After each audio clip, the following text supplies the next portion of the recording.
And we are on. What's up, everyone? Hello, stream. Hello, guys.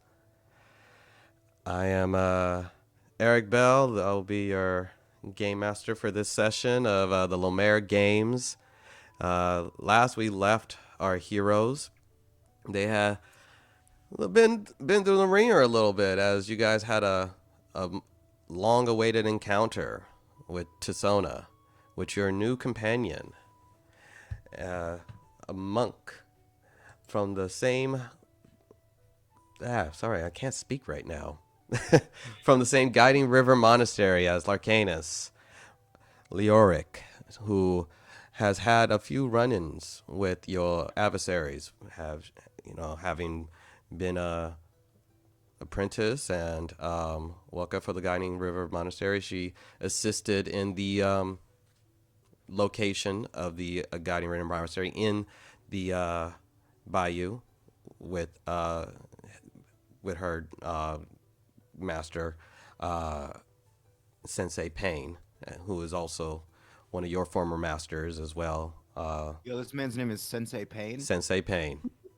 Yes, I'm glad you finally caught that. Before he before he sarcastically knocked on the door. Yeah. Does feel like we're gonna say something in there. I'll be honest with you. I was really contemplating making him Sensei sound smuggled. like Major I would've went Payne. in tough. I was really like, a part of me was like, am I going to lean in to the Major Payne to the Damon Wayans movie? I was like, I could do it, but he's also supposed to be a villain, and he's like a distract. I don't know if I could go that. Hood of the trading caravan that could. But I thought against it. But anyway, Leoric had epiphany as he saw the realization of what her monastery was actually doing in Lomér, just aiding in the intoxication of a variety of different drugs, now empowered drugs, and keeping the people under their boot. Decided to leave. She informed you that she was betrayed by a few of her fellow monks, but sought out to find you, as she did, being chased by the ancestor of Saga, Tisona. You guys all met up, had an epic battle, and were able to remove the cursed armor that has kept Tisona's will bound to Alacorte. You discussed, you separated, and decided that it was time to try to rally with the Hardened Shell that's currently under siege by Aztec's forces. You all were, last I believe, you were waking up at your keep, still under heavy construction. Heavy construction. And unfortunately, with no new greenhouse or blacksmith, as Saga crashed the dreams of her fellow party in their attempt to upgrade the keep. And you woke up the next day, seemingly to venture to supply for your next run. What would you like to do?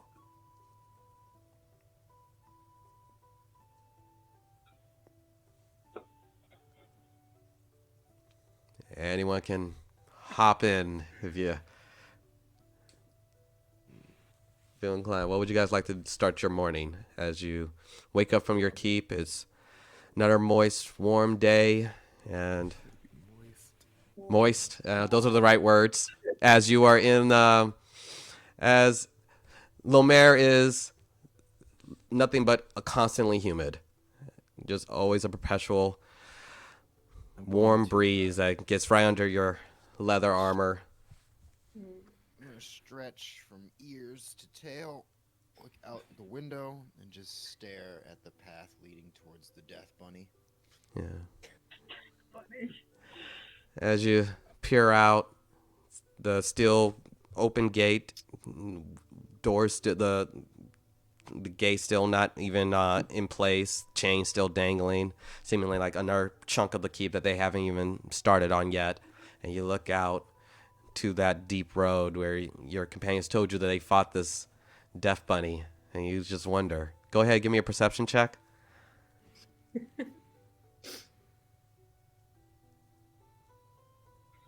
18. 18. You look out. You wonder. You think you can take them. And then you do see a bunny. Just a little white hair bunny. No. Deep into the woods, seemingly in the thicket of the woods, and just kind of hopping around, kind of going deeper into the thicket. He's watching us. Give me an insight check.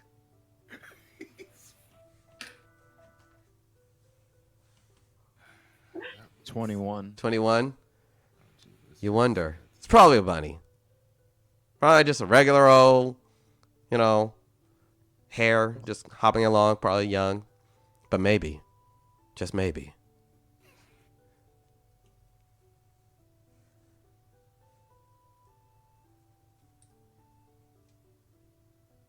One day. Oh, rock at it. Saga's gonna wake up suffering from a little bit of a head cold because I do too, and it's gonna change her voice. And she's gonna wake up and she's gonna head downstairs and try to find a spot to eat breakfast. She's gonna see Roxa looking out into the woods and just, Roxa, what are you doing? Keeping watch, if you will. On what?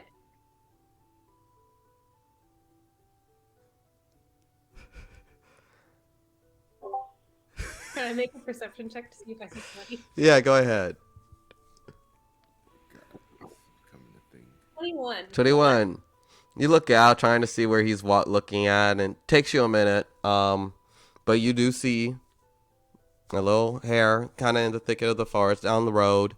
You naturally have a jolt of fear, but it's way away. It's still a tiny little bunny, so you can't really determine if it's the bunny They that got- has haunted your nightmares. I gotta build that gate soon. Well, And as you guys are doing that, as you guys have paid for additional workers, this is a 24-hour project, just constantly going. There's always people moving about, and one of the orc guys passes by. Man, Are they? What's going on? I don't know. They're looking at a fucking bunny. What's? That bunny. I don't know. Why don't you go pet it? See what happens. yeah. It's a fucking bunny. I was like, oh wow, like you guys are like, go ahead, give me a persuasion check. I got low persuasion. You did better than Saga persuading them not to go pet the bunny because she rolled a 4. Oh wow. It's a 10. Okay, yep. It's like the guy looks at him like, wow, the heroes of Father's Resolve right here. All right, and the guy walks out. The guy just leisurely walks out, going towards, and as he gets closer, kind of crouches down a little bit, seeming like he's going to, so he can get a good jump on it. And he reaches out, and he picks up the bunny, and the bunny just kind of freaks out a little bit. He pets it, and then kind of tosses it back out, and the bunny just immediately scampers away. And he looks over at you guys like, oh my god! Oh. False alarm, gentlemen. But keep your wits about you. Yeah, I'll make sure I do that. Okay. It's, know, it's You lulling shouldn't be sarcastic to a healer. I'm not going places where people are going to kill me, so, all right. You have a nice day, buddy. Joke's on him. We're bringing the war here.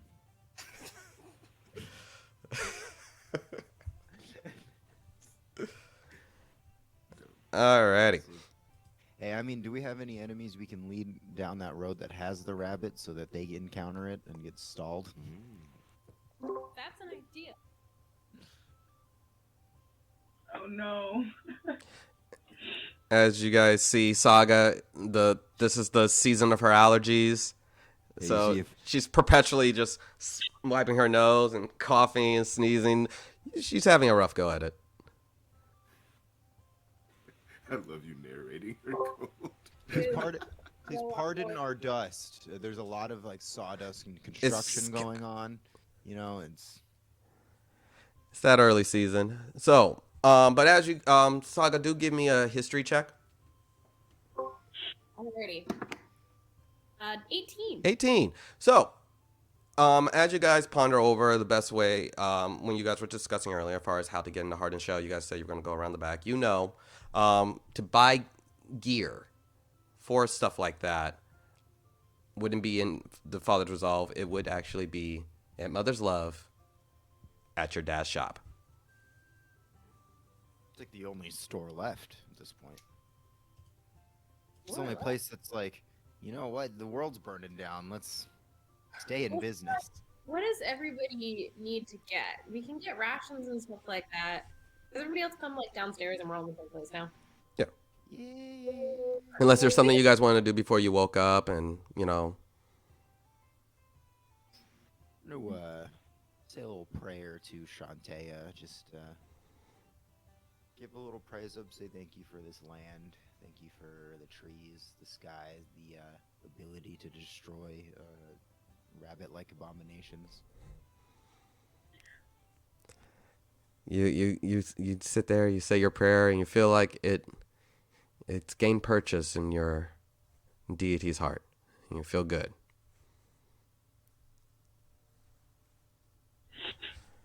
So,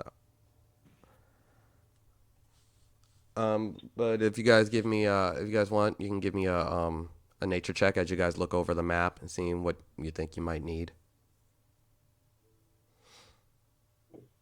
We can find Survival. more I'm sorry, diamonds. survival check. Give me a survival check. We got a 5. 5. You guys, if we can find more diamonds or anything that can help me bring people back from the deadids, that'd be good. Okay, so we got 18s. We got okay. So looking over, you guys probably know you guys are going to be looking like it's a very mountainous hill area. So there's a chance you might be having to climb, some mountains. So you might want to get some some climbers kits. That might be the only thing. If make sure that everyone has. Bless you. Bless you. You're a trooper. You're such a trooper, Alan. I got worried when y'all said bless you that I hadn't muted. No, you're very animated with your sneezes. We tell every time. They're also very loud. So the muting is better. As long as it's not me sneezing, I sneeze like a dad. Where they're like, That, sir, is not how we sneeze. I have never sneezed like it's that. like you're gonna fall off a rocking chair. I feel like my back is gonna go out when I sneeze, but it doesn't. It's not that bad yet. You're always one sneeze away from, I'm coming, Elizabeth.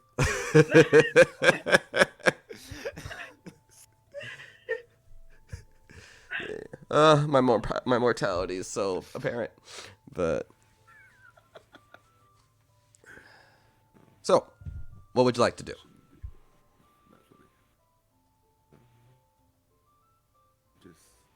Just ready to go. Alrighty. You know what would help this pollen situation is if we had some sort of like greenhouse. How would that help? It would contain. We would just put all of it there, and then we slash and burn agriculture the rest. Develop. I'm gonna make a nature check to see if I recognize that that's a terrible idea. Go ahead. I do recognize that that's a terrible idea. I appreciate the thought, but let's maybe not. They worked really hard, like getting this land back to life after old Nan left. Maybe we should just kind of let it regenerate on its own. You know, back Well, to yeah. life, back to reality. I get it. But I think we might have to be climb mountains and stuff to get there. And if we do, we might actually have to go to Mother's Love because I don't know if we can get climbing gear for Father's Resolve. But good news is, I think my dad's shop will probably have what we need. I am along for the ride, as long as we're still not telling Dimitri that the rest of my party died until like after the war, so I can be like, it happened over there, not over there. Sure, Dimitri's on a need-to-know basis with us now anyway. Okay. So, Speaking of your construction project, why isn't the gate built yet? I feel like that should have been a first thing on the checklist. I think we were focusing more on things like roofs, so that it was livable first. Hmm. It was in really bad shape. I mean, it's still in pretty bad shape, but it was in much worse shape. You know, for someone who's been making a lot of enemies around this land, these people have been pretty safe. Don't give Eric ideas. Hardened Saga. you just think why? Like that's almost the equivalent of saying, "Well, nothing. What's the worst that can happen?" You just What's the worst thing that could happen on an island that's currently at war? You just like guaranteed that he's gonna be like kidnapped or something. Oh no. Don't you dare. Hey, I mean, we've all played Skyrim, right? If the BTG wants to capture Mo, Larry, and Curly, and I think that's a fun time to have in his own personal prison. That's his own thing. I But those don't people I don't make- appreciate you guys trying to write my sessions down the road. Because you're gonna walk in on something I've already wrote. No. Oh no. But yeah, you do. But as you do point out, Leoric does notice that it's not as it is still. You guys are is still heavy in construction. The defensible aspect of the keep is in no way prepared, as it was not been deemed as a priority. Hey, can we make that a little bit of a bigger priority? Yeah, you're probably right. Especially today staying here. I think I'd rather have like a big like turret like watchtower situation than a kitchen at the moment. It's like livable now, so that's maybe not a bad idea. And I'm gonna see if I can find our lovely contractor. With, All right. He's not there at the moment. He went is bright early in the morning. You do catch the one of the other handmen, and you come on. He's like, "Oh hi, how you doing? I'm Curly, so pleasure. How can I help you? Curly, great to meet you. Great to Saga. meet you too. So, quick question for you. We're about to head out again, and it looks like the keep is more or less sort of like livable now. We got roofs and stuff. Y'all are doing a great job. Oh, thank you. Yeah, of course. Would it be possible to prioritize some of those resources towards the defenses of the keep now? You know, there's just a lot going on right now, and I'm sure that you would all feel a little bit safer if you had like nice thick walls around you, places Oh, to look out from. all right. Yeah, we can get started on that. Me and my buddies, we'll get started right now on the walls. Yeah. Perfect. Thank you so much. Hey guys, got another shot. Ah! And Another shot. and you see them. You see Curly and two other of his companions immediately start gathering up and waving the guys over. And you see a few of the guys who were working on some of the flooring, and other guys just kind of dealing up with debris, all coming together and seeming like they're all discussing on now your new repairs.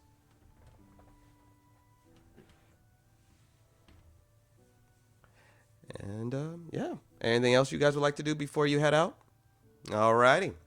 As you guys board up and start sailing away, it's a very simple road. This is not really requiring any checks, as you guys are just following the coastline to a very familiar place to you, Saga.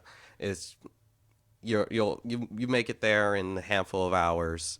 The guys reach around. You guys start going toward closer to the port you all came on originally, remembering that Saga looking over at Larcanus, as you are the only two left from your original crew when you guys first all got off the boat together. As you come around Mother's Love, you port up. You see a lot more ships around here now, but these seem a little bit more battle ready. You get off, and it almost feels familiar to you as when you guys first came in for the game, where you saw different prize fighters and people going for sport. Now you see a few more what you know as mercenaries and soldiers mixed in, seemingly like they're guarding a very specific defensible position, as Mother's Love is a strategic location, as there is now a significant amount of guards to protect the port. As you get off, you see one of the port captains come up to you. Excuse me, are you the captain of this vessel? That'd be me. Excellent. Name? Saga Zariel. Your ship doesn't have a moniker along the side. Name of the ship? Damn it, Eric. You're at a major town now. Oh, I still think we should be called the Natural Ones. And you see the guy. Natural Ones, is that the name of your vessel? no. It's called the Resolve. All right. Resolve, Saga Zariel. How long will you be staying? Just a couple of hours. We're looking to resupply and visit my family before heading out. All right. Less than a day, that will be 10 silver. Here you go. Gives you it. As you exchange, you see Can we keep him extra for a primo slot to be able to get out faster if we need to. you see Purnell walk up to you guys. Excuse me.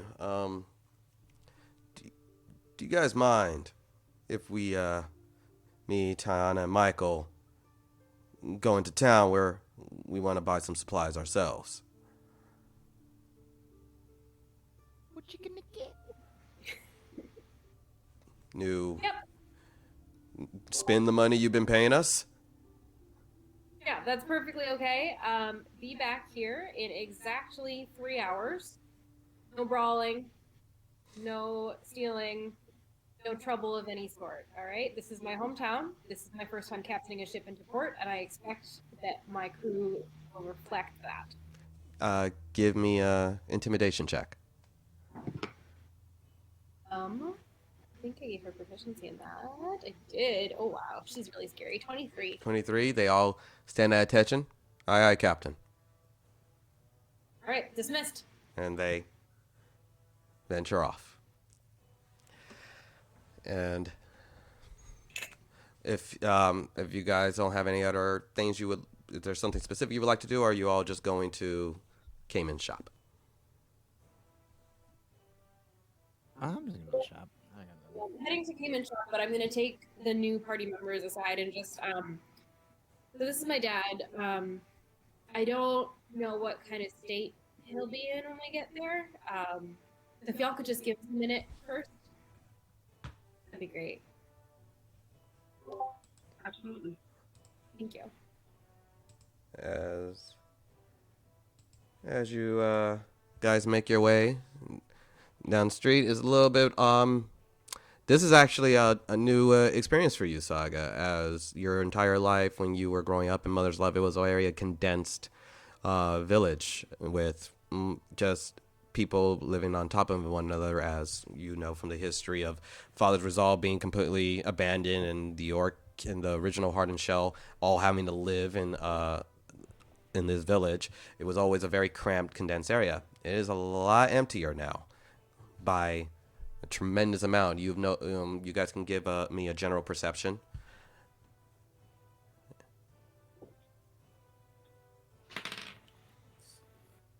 20. 20. So Yeah, dirty 20. dirty 20. Okay, so you notice how empty, even for a village of this size. 24, great. You guys all notice that even some of you who have never really been to Mother's Love, don't understand why it's usually condensed. But the village, even for the size, is rather empty. And you notice the only people you're really seeing are some of the elderly, maybe some of the younger youths, little children around. Not seeing many adults, almost no teenagers and people in their 20s. You're not seeing many of those. As you keep going, you make it to a shop, wide wooden doors, and Cayman's leatherwork and gear. Front seemingly open for business. Saga, you're aware that if you go around back, that would be the front door to your home.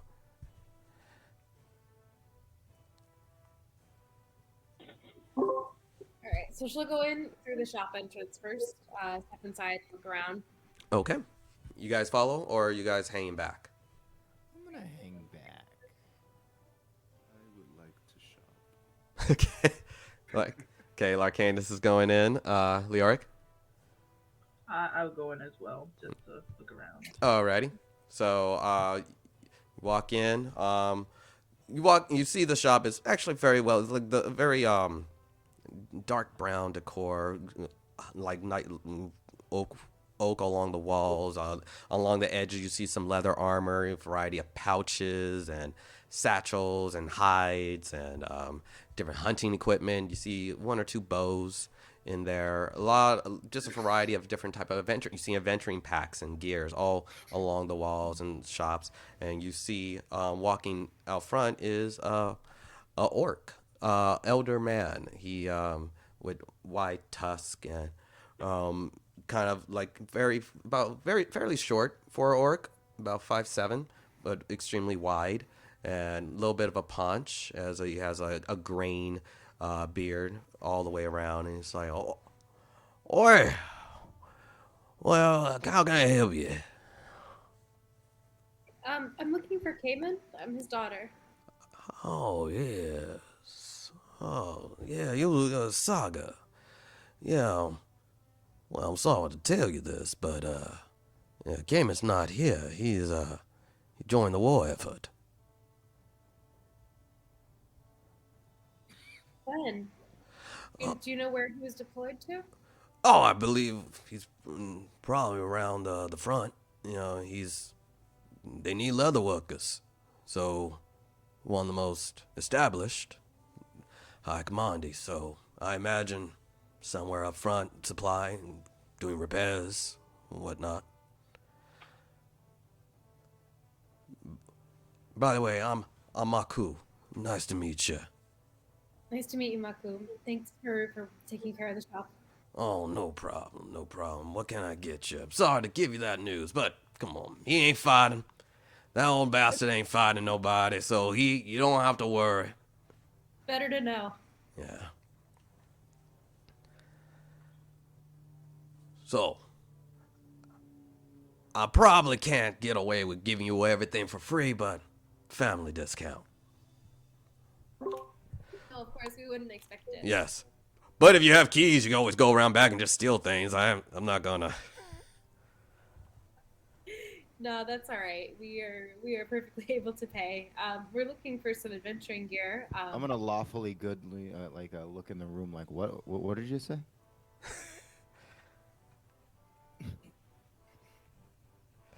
Just a set of bunny ears kicking our door. Oh, no, nothing going on here. This is friendly banter.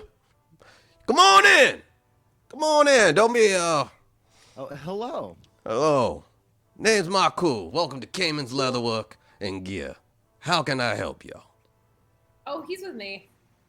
Oh, you have a wide range of friends. Yeah, so the four of us are looking for. We're gonna be heading through the mountains, and are looking for some climbing gear if you've got it. Oh, of course. And he pulls out some adventuring gears. He has a variety of packets. And he pulls them down like, yeah, this comes right here with a climber's kit. It's got pitons and gloves, harnesses. And very good. Give you about 25 feet. So put the piston in, climb 25. Climb 25. Be careful, don't die. Take care of one. It's 25 gold each. I think that should work. Yeah. All right. And anything else?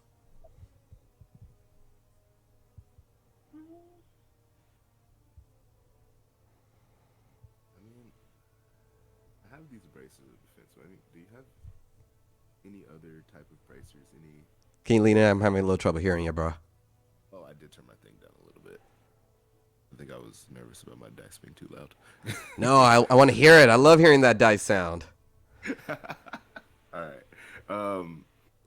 I was wondering if you had anything.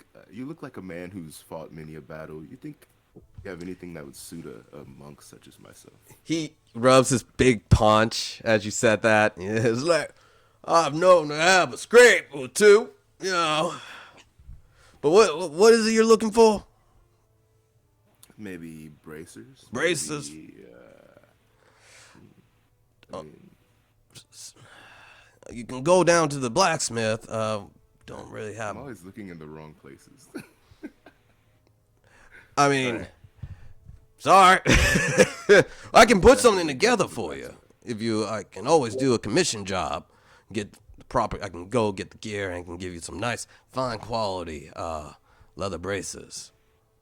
Narcotis, you do have those bracers that I made you, so I think the issue might more be finding somebody who can enchant them with an additional spell. That's valid. Well, when it comes to enchanting, I'm not the guy. Okay. Maybe if we run into Caliph again. Oh, we need to send a raven to Caliph, or a hawk to Caliph. You remember that? Ew. So, would that have been something you probably would have wanted to do in the morning, or do you want to? We'll do it when she gets back to the ship, because she's just now remembered and hasn't Okay. sent the hawk anywhere else yet. So. Yeah. Alrighty, no problem. Well, you guys have your climbers kits. Yeah, but I can do some commission work if you guys are looking for something. I think Saga's right. I just need an enchanter. Well, When you don't wear armor, Roxa, you tend to wear heavier sorts of armor, right? Yeah.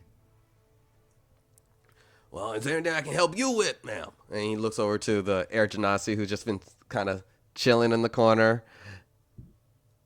Leoric is very broke. She's very quiet.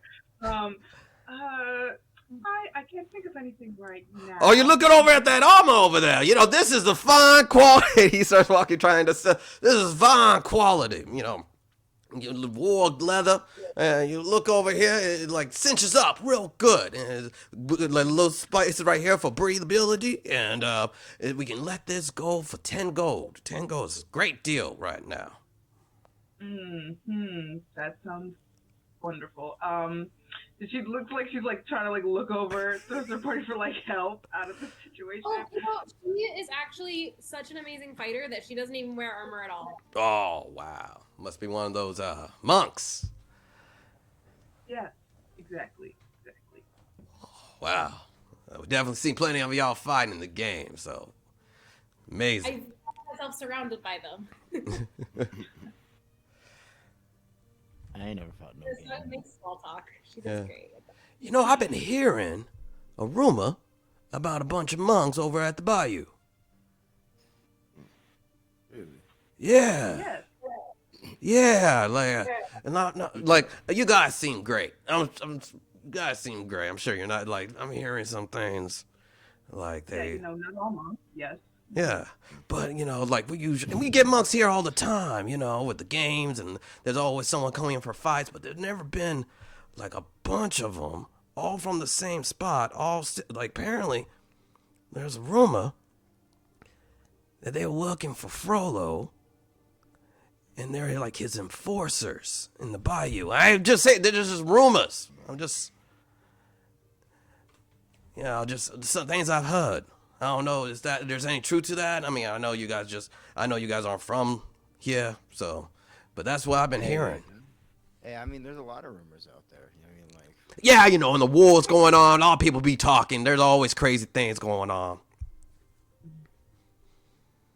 yeah, I heard that. I heard that the government put rage on the streets to really just start a war between us. Give me a deception check.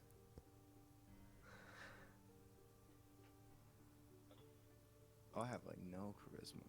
9. That's a -2. Oh, he's like, But who knows? Nowadays, who can you trust? You could trust me, that's for sure. Well, while I trust you, let me bring you on over here, sir. He's trying to sell you, like, I have these lovely Explorer kits, new tents. We got tents here, and Wonderful salesman. I'm good on a tent. I can cast tiny hut. ooh, one of those spellcasters. We call you guys bad for business. Well, good on you guys. Good on you. Well, if there's anything else, you guys can always come on back. Thanks, Mako. It was really great to meet you. We appreciate the help. Hey to meet you too. I'll let your dad. If your dad writes to the store, I'll make sure to let him know you came. Please do. I hope he's doing all right. Oh, he's busy. So That means he's doing all right. So he's got time to write into the business, but not to his daughter. Do you? I don't know if you even. I don't know. I don't know his family. I'm just his business associate, so he writes to me. I don't know about his correspondence with the rest of his family. I'm a little hard to pin down, Roxa. Does Leoric believe this shopkeeper what he's saying about Saga's father? Oh yeah, give me an insight check. Saga's just she's just 16. 16. Seems like the guy's telling the truth. He just guy who works at the store, manager. He's just a manager who's managing the store, and he gets correspondence when he gets it. Saga's purposefully not trying to suss anything out about that because she's just absolutely embarrassed right now. Alrighty. Is that that's the end of the shopping? Wait, did we get like explorers? You guys all have climbers kits. Climbers kit. Okay. Yes. They come with. Let me pull it up. It should all come up in D&D Beyond. But yeah, you have pittons, boot tips, gloves, and a harness. No. We are not attuning to Berserker Great Axe. We're just putting this in the inventory. Oh no, I clicked the wrong button and now Saga's cursed again. Yep. Oh, well. Oh, jeez. Roll initiative, guys. That's terrible. He reaches into bag and then automatically becomes enraged. No. Oh no. Cursed axe. And you'd have initiative because nobody would know what's going on. Just a surprise attack of blood and Yep. carnage. Right. Like, Takes an hour to damn. Hey, sun's getting real low, Sokka.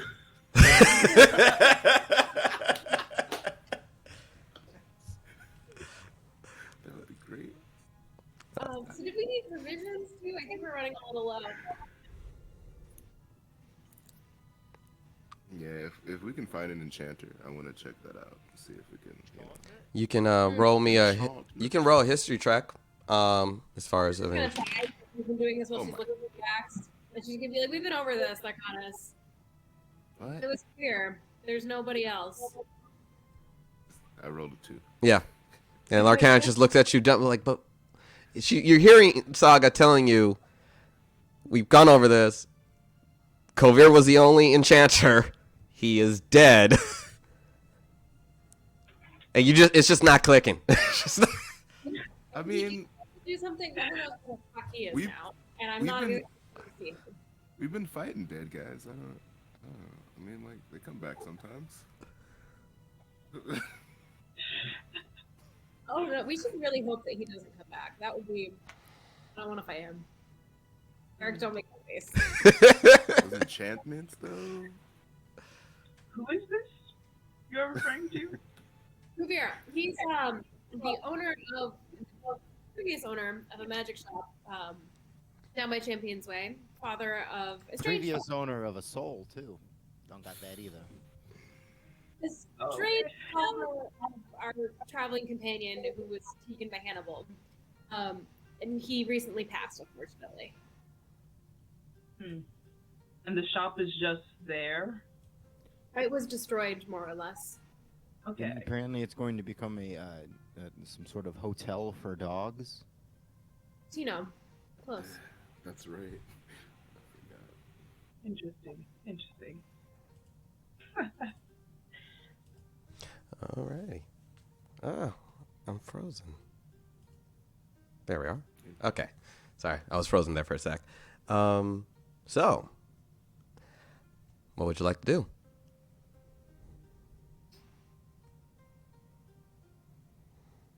I would like to head toward the area where I know that we can get provisions All right. and buy some food for the ship. You're off to the Spinning Storm, Varric's shop. Also, which you Terra Croca's father. You guys, where you've had your drinking games and merriment. As you walk in, it's pretty packed. It's pretty packed. Mostly with different types of sellswords and soldiers, and not much else. But you don't see Varric, but you do see a tiefling man kind of wiping down the counters. Oh, hey, can I help you? There, I'm a friend of Varric and Tara's. I'm looking to pick up some provisions for a voyage out to sea. Oh, Are you yes, familiar yes, with yes, of course, of course. How many days of food do you need? how Saga would know how long of a journey this is going to be, but I don't. Okay. Well, actually, you're going to need to give me a survival check as you guys look over the map trying to read. You're going somewhere that you're not really familiar with. Oh, great, 13. 13? 10. 10? 19. 19. All right. As you guys looking over, as this is just a rough, picture of the island Lomér, and you guys are knowing you're going around back, trying to go through the mountains, so just trying to doing the math in your head. It's kind of like you guys are like maybe a week, maybe, and Roxa, you're looking it over, and you seem like you add the days accordingly as the mountain might add a little bit more to the day. It seems like you guys are going. It's probably a 10-day trek nonstop, provided nothing happens. I think it's about 10 days if nothing happens and we don't stop. Sure, so let's say 12 days for the 4 of us and 3 other crew. Alrighty. So let's do that math. Okay. So it's a silver a day of food So, per person or total? per per person. Okay. So let's see if That's a lot of math. see who has better math. Let's see if I'll try to. So you guys are gonna pay for 12 days of food. Yeah. 12 silver. So 12 silver. So 12 silver. It'll be- and 4 silver total. Oh, you got. Are you quicker with that calculator? Oh, well, there you go. That's a. Yeah, 84 silver, so 8 gold, 4 silver. Thank you. Yeah. 'Cause my computer So I failed will me. just hand it over. Alrighty. Oh, big spender, big spender. Alrighty. All right, I'll get some rations for you guys. Garrett, just give me a while. Much obliged. All right. As you guys wait for your meals, as it's quite a bit of food that you guys are getting, is there anything you guys would like to discuss while you wait?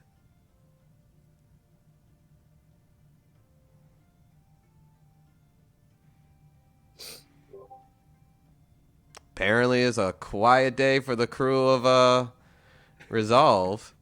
Oh, sorry, my brain is so fuzzy today. It's all good. I would just like to tell you all that I don't have very much in the way of funds. It's okay. We about to rob this bitch. I'm kidding. What? Give me a deception check.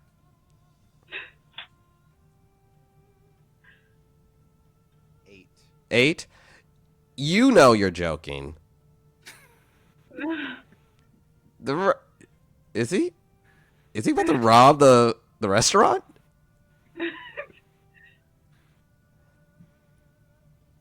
I could. I came in here armed to the teeth.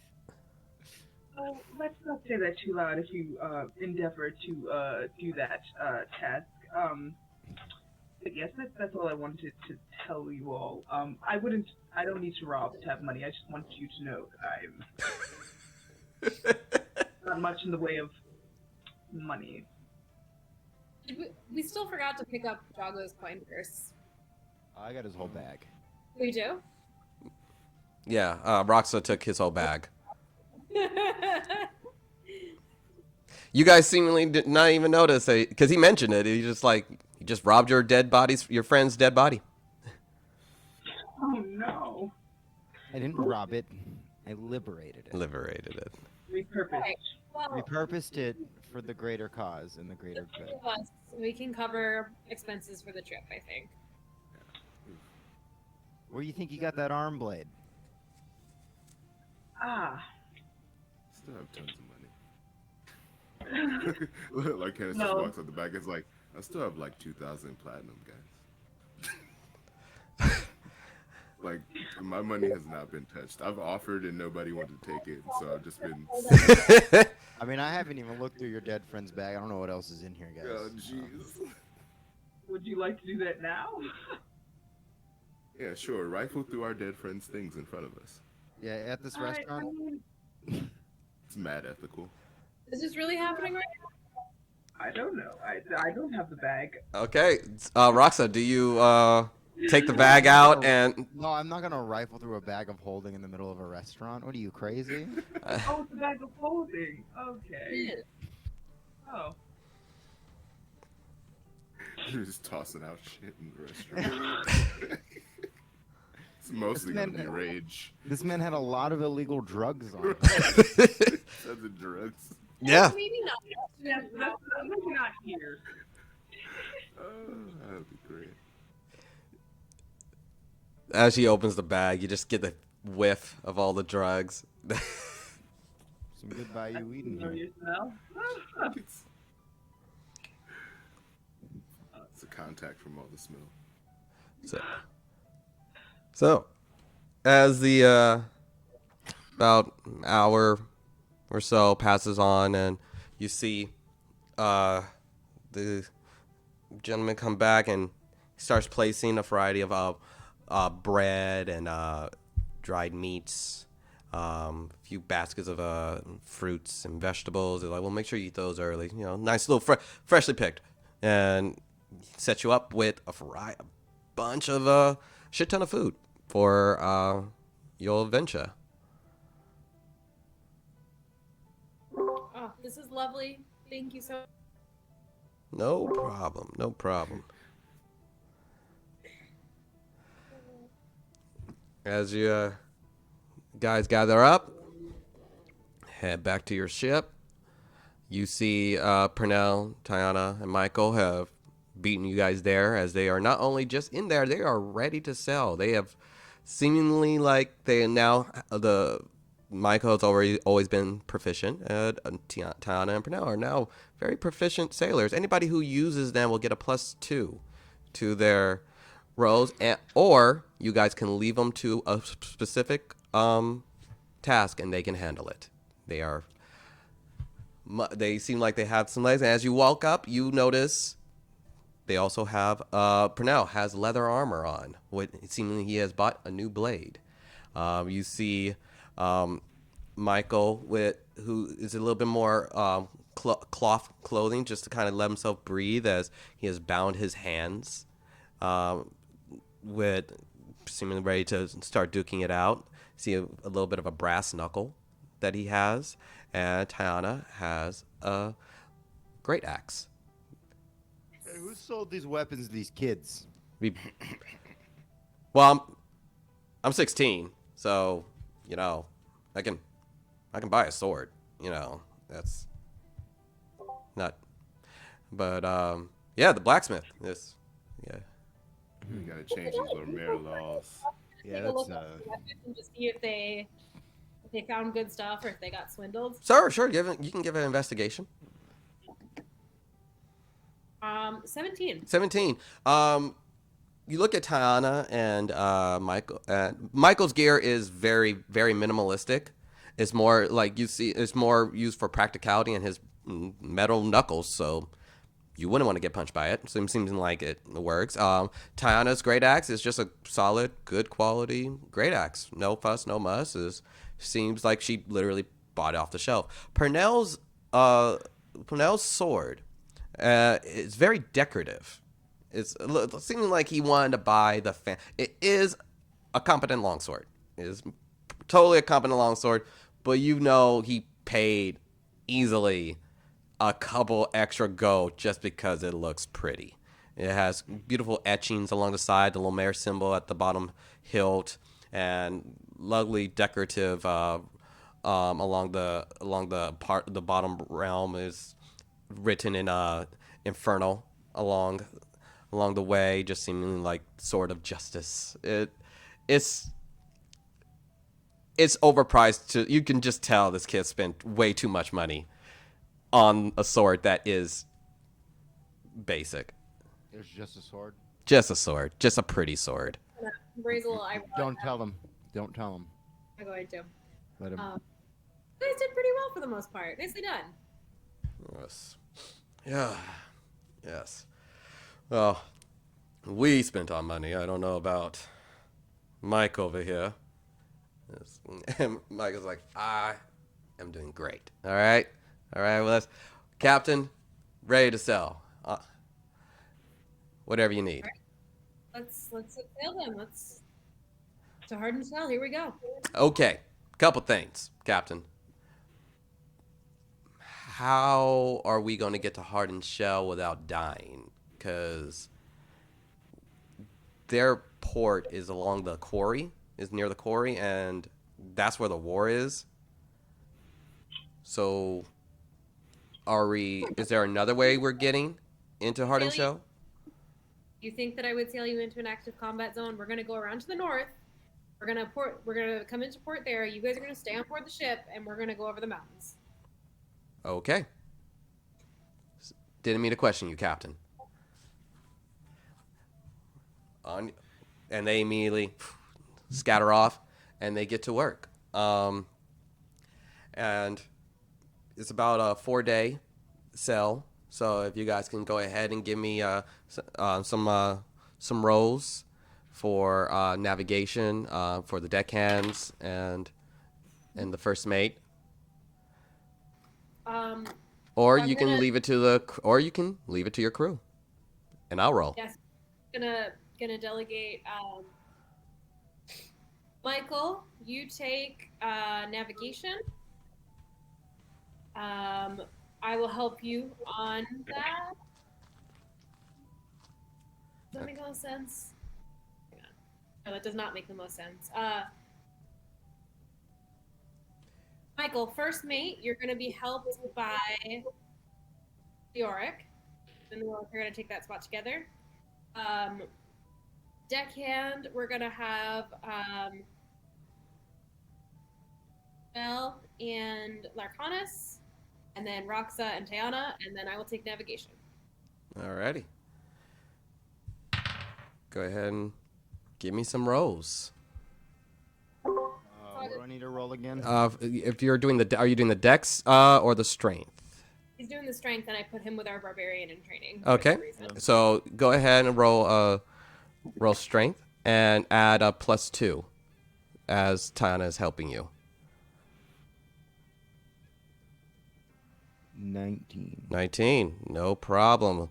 And Larcanus, I'm guessing you're doing the dexterity roll. Dex, sheesh, 13. 13, but you get to add a +2 as you have Purnell, and 15. So doing great. Leoric, you're gonna do your first mate with Michael. So that would be a charisma. None of us have good charisma. I'm sorry. But don't worry, you got Michael with you. Bless you. And then is it +2? No, Michael's a +3. +3. Okay. So that's math. That's 20. 20. Smooth sailing. And what was that navigator row?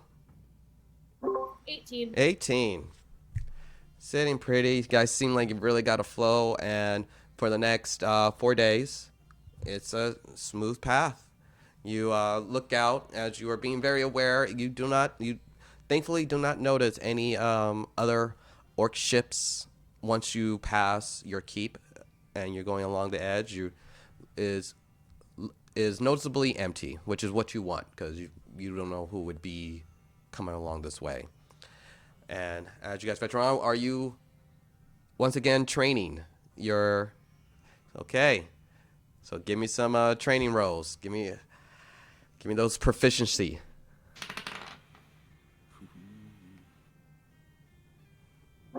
18. 18. And 19? how's Michael doing? I rolled a 4. But don't worry, there's another monk right there. So Leoric, how's Michael doing? I rolled a 20. You rolled a 20, natural 20. Nash 20. Yeah, I got new dice, so I'm doing better. There you go. How's Purnell doing? As he's again he's hopping around like with everyone kind of getting his lessons as he doesn't have an official, swordsmith, anymore. He doesn't have that sword master, but many of you know how to handle a blade. So Roxa, he's the transplant for you. You're his sub. How's he doing? Oh, he's doing great. So what do you mean? Just roll strength, proficiency. Proficiency. Oh, hey, that's a good. Natural 20. Oh my god. So, Lycanus, you think you're explaining it to him. You think you're explaining it, but he's just not getting it. Oh my god. It's like all the while, you're showing him how to do it, but you're not getting that. He's just not understanding the bridge. And Leoric, you realize he just needs to be someone needs to just explain the physicality to him. You take him aside and you have a discussion with him as far as where he needs to place his weight, as he was having a hard time. You realize he was having a hard time trying to copy a dragonborn who has a completely different physiology than he does and just a different weight distribution. And you kind of help him out, and he gets it. He does remarkably well. Purnell gets a lot. Like, you train him on how to kind of dodge a little bit as you move around with the blade. How and he has to understand how he has to conserve his energy when he's fighting a very dexterous opponent. Tiana is just relentless. You're just constantly conditioning. She's running back and forth with barrels. You're just getting her endurance up. They are doing remarkably well. They are all coming in seemingly very close to being a level 1. And you tell me what. So you guys venture forth and you start, Captain. That seems like a good spot. And you see the rocky shore on the back end of Hardened Shell. You see a massive mountain. Eric, before I forget, sorry. Sure. As soon as we got back to the ship, Saga sent the messenger hawk to Caliph. Okay. And what does it read? It reads to come to the keep when she's able to. Were we going to go back to the keep? Or were we going to bring the fight to Tucked Away? Where's the best place for her to meet us? Saga's asking as she's sitting down to write this letter. If the defenses are being fortified as we speak, why not send them to the keep, I think that's right. Let's have Caliph go to the keep, and she's gonna write a quick letter explaining if she wants to be part of this, to meet us at the keep in about a week's time. And then she's gonna tie it to the messenger hawk and send it, I guess, unless anybody mentions something she's forgetting as she reads the note saying exactly that aloud. Make sure she takes the safe route. Oh, not the money? Not the bunny. Great. She has a boat, so I'm pretty sure she can come by Bayou, but Sure. Yeah, come by sea. Say Great. that. So she's gonna add. P.S. Take the baby. Don't come by land. Alrighty. I think it'll be safest if we defend ourselves with our back to the sea, so we don't have for lack of an ambush.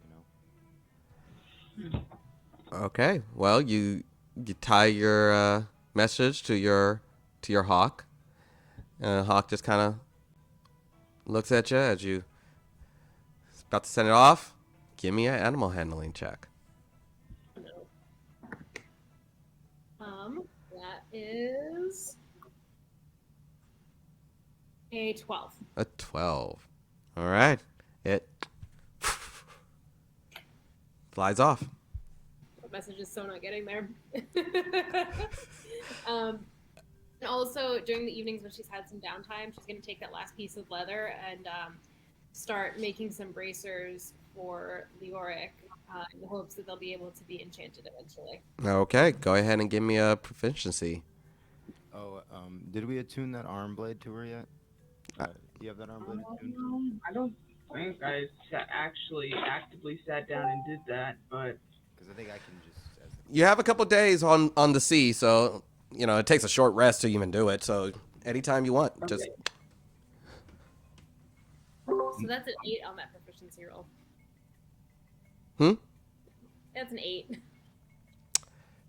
yeah.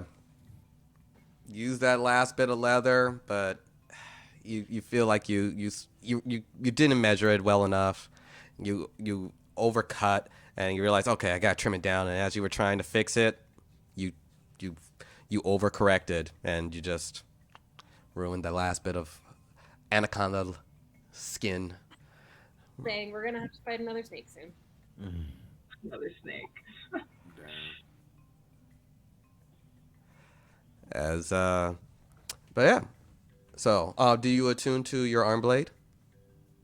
Yeah, I go find our other, our cleric, and I was like, so how do you attune to this weapon that you gave me? I didn't think I haven't attuned to it yet. Okay, and then so put your arm out, and it'll open up and slide around your forearm. Take some time, meditate with it for a few hours. Once you feel that connection, it should be able to be as if it's one with you. Alrighty, and then she does that. Okay, and as you, for the next hour or so, as you just breathe and concentrate, the blade, constantly moving, the blade falls. You're trying to readjust it, falls, readjust it, and you start realizing where it perfectly lies, and it just almost forms with your arm, and you're able to pull it in, pull it out. You got yourself a tuned arm blade. And just mechanically speaking, you can make that your dedicated monk weapon if that's going to be the main thing that you use, and so then your martial arts die will apply to it. Yes. Okay. So it can be broken as fuck. Yeah. Dedicated weapon is the best thing that came out of Tasha's movie. Yeah. Also made Kensei completely obsolete. Yeah. Who's going to be a Kensei? Just did you just gotta throw deadly encounters at people at some point? Just it's no. Because you guys got some. Now that you have an arm blade, you got a Thor's axe. You got a powerful cleric and another monk. So you guys are pretty stacked. You guys can do a lot of damage output now, and now you have a healer. So it's Wait, which of the kids was was I helping teach sword fighting? Purnell. Oh no, because I feel like I'm not good with swords. I'm good with shields. So I'm gonna pull a shield that was in Jago's case out and sort of train her in shield fighting. Okay. So he's starting to become a little bit more ambidextrous. As he's fighting someone he learns how to fight someone who has a shield. He learns how to fight with a shield, and he's doing a little back and forth. He's seemingly being put on with that natural 20, which not for nothing, Connor never rolled a natural 20 when he was training Purnell. So this little deviation in his skill is he's starting to flow well. He's using that finesse of holding a sword, but now with the added heavy bonus of being able to block as well. He's coming along. These kids are coming along. You think in a little while more, and they'll be ready. As if there's nothing else, tuning to blades and sending out messenger hawks. 4 days pass. This time going in a different direction, not going further north, but now banking along the east side of the northeast side of Lomér, passing a variety of mountains and rolling hills, and you come across a spot that you feel you could essentially take a skiff out closer to it. And if there's nothing else you guys want to do right before you guys all set up, Michael comes up to you, Larcanus. Hey, Coach. You think you can do us a favor? And you see, looking behind him, you see Tiana and like Purnell like kind of at wait, seeing how his conversation with you is going to go. We want to know if we can come with you guys. You know, we've been working really hard. We can anchor the ship. We like I can help you out. I can help you out there, man. You see, you're very smart because you came and asked me, and you knew that I. See, I'm learning. You knew that I would give the wrong answer. No, I'm not going to be responsible for this. No. We were just thinking, like, maybe you can put in a word with the captain, and Yeah, eavesdrop on this. go ahead and give me a perception. That's a 16. 16. Yeah, you hear him. Actually, I was looking at Jago's stats. It's a 21. 21. Yeah, those ears. I heard it clearly. Yeah. Those ears, man. Nothing gets by you. It's like little antennas. I go, yeah, guys, but who's gonna watch the ship? I mean, he leans over, like, between the two of us, man, we can just leave Purnell here. We can't keep furthering Purnell away from everybody. It's just gonna make him a villain in the long run. I look at Purnell and I go, I kind of like that one. Pretty messed up, man. Right, he's very scarred. At the scarred young I man. think We need to be careful with I that think one. in the process of convincing us that you want to be part of our team by saying you'd betray one of your own team, that don't work out for me. That if you had maybe come as a unit and shown that you could work together and that you'd be here in the thick of it, then maybe the answer would be different. But right now, this isn't the way a warrior talks. He leans over to Larcanus, like, I mean, Coach? I mean, yeah, got it. Yes, I can't send you kids into battle. I say. Oh, come on. How old were you when you started This needs to fighting? be a full-fledged discussion. I was forced by my father, and my father is a horrible person, so we're not going by that standard at all. We're not doing that. Does New York notice this conversation at this point? As you guys are about to, like, because this is happening as, like, the skiff is all set and ready to be wheeled down, and you're, like, ready to go, and you look back, you see Michael talking with his hands and kind of like trying to come on. So you do notice. Okay, New York's gonna also come over. What's going on over here? The skiff is almost about ready. Yes, the skiff's ready. And then Tiana and Purnell, now seeing that Michael has now been gained up on a little bit, the kids come over like, you guys have been training us, we've been training hard for almost a month, and Purnell, we're really he's ready leave to. you. We want to help. We really want to help, and we want to know if we can come with you guys. Well, Purnell, tell me how you feel about the fact that he was ready to leave you. Purnell's. Exactly. This guy? How do you feel? This guy? Well, you know, he's a little. I mean, I'm not worried about him. What? Why should I care what he thinks? I don't care what. Why should I waste You're my time only with as his strong- opinion? You're only as strong as your weakest link, and if the weakest link in your chain is the trust you have in each other, then it's very bad. Well, that's why you guys can help us build that trust. You know, we can go out and we can see how a true party should work together. You guys can trust each other on the boat. Saga at this point is just gonna hop back on board, having heard like the last couple of minutes of this happening, and she's gonna cross her arms, just get a little smile on her face, and she's like, "Look, I really appreciate the fact that you guys want to come with us. I know that you are itching to prove yourselves, but Lomér needs heroes, and it's still gonna need heroes after the 4 of us are gone. And we're counting on you. We're training you to take care of this island in the future, and you need to be around for that. Stay here, keep training, and we will get there eventually. But in the meantime, we need you safe because Lomér will need you someday." Give me a persuasion check. Yeah, there we go.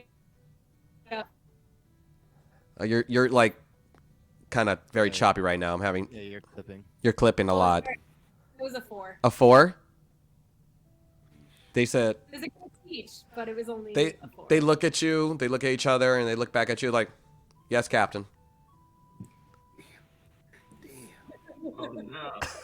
Oh no. Alright. Oh man, And they go back to work. these kids are gonna rebel themselves into death. Can I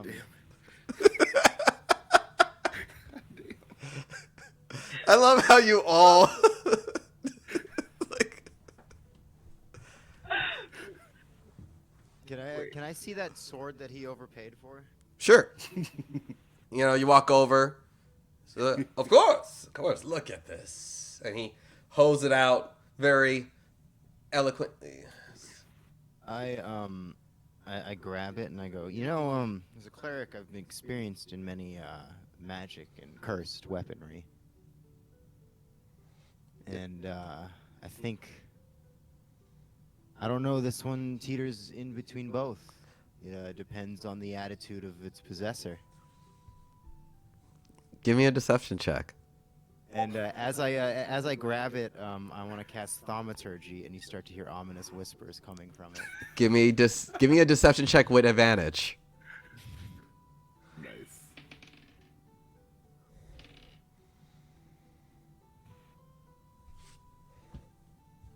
Oh, thank God that was high. 17. 17. He rolled a 4 on insight. No, no. Oh, hold on.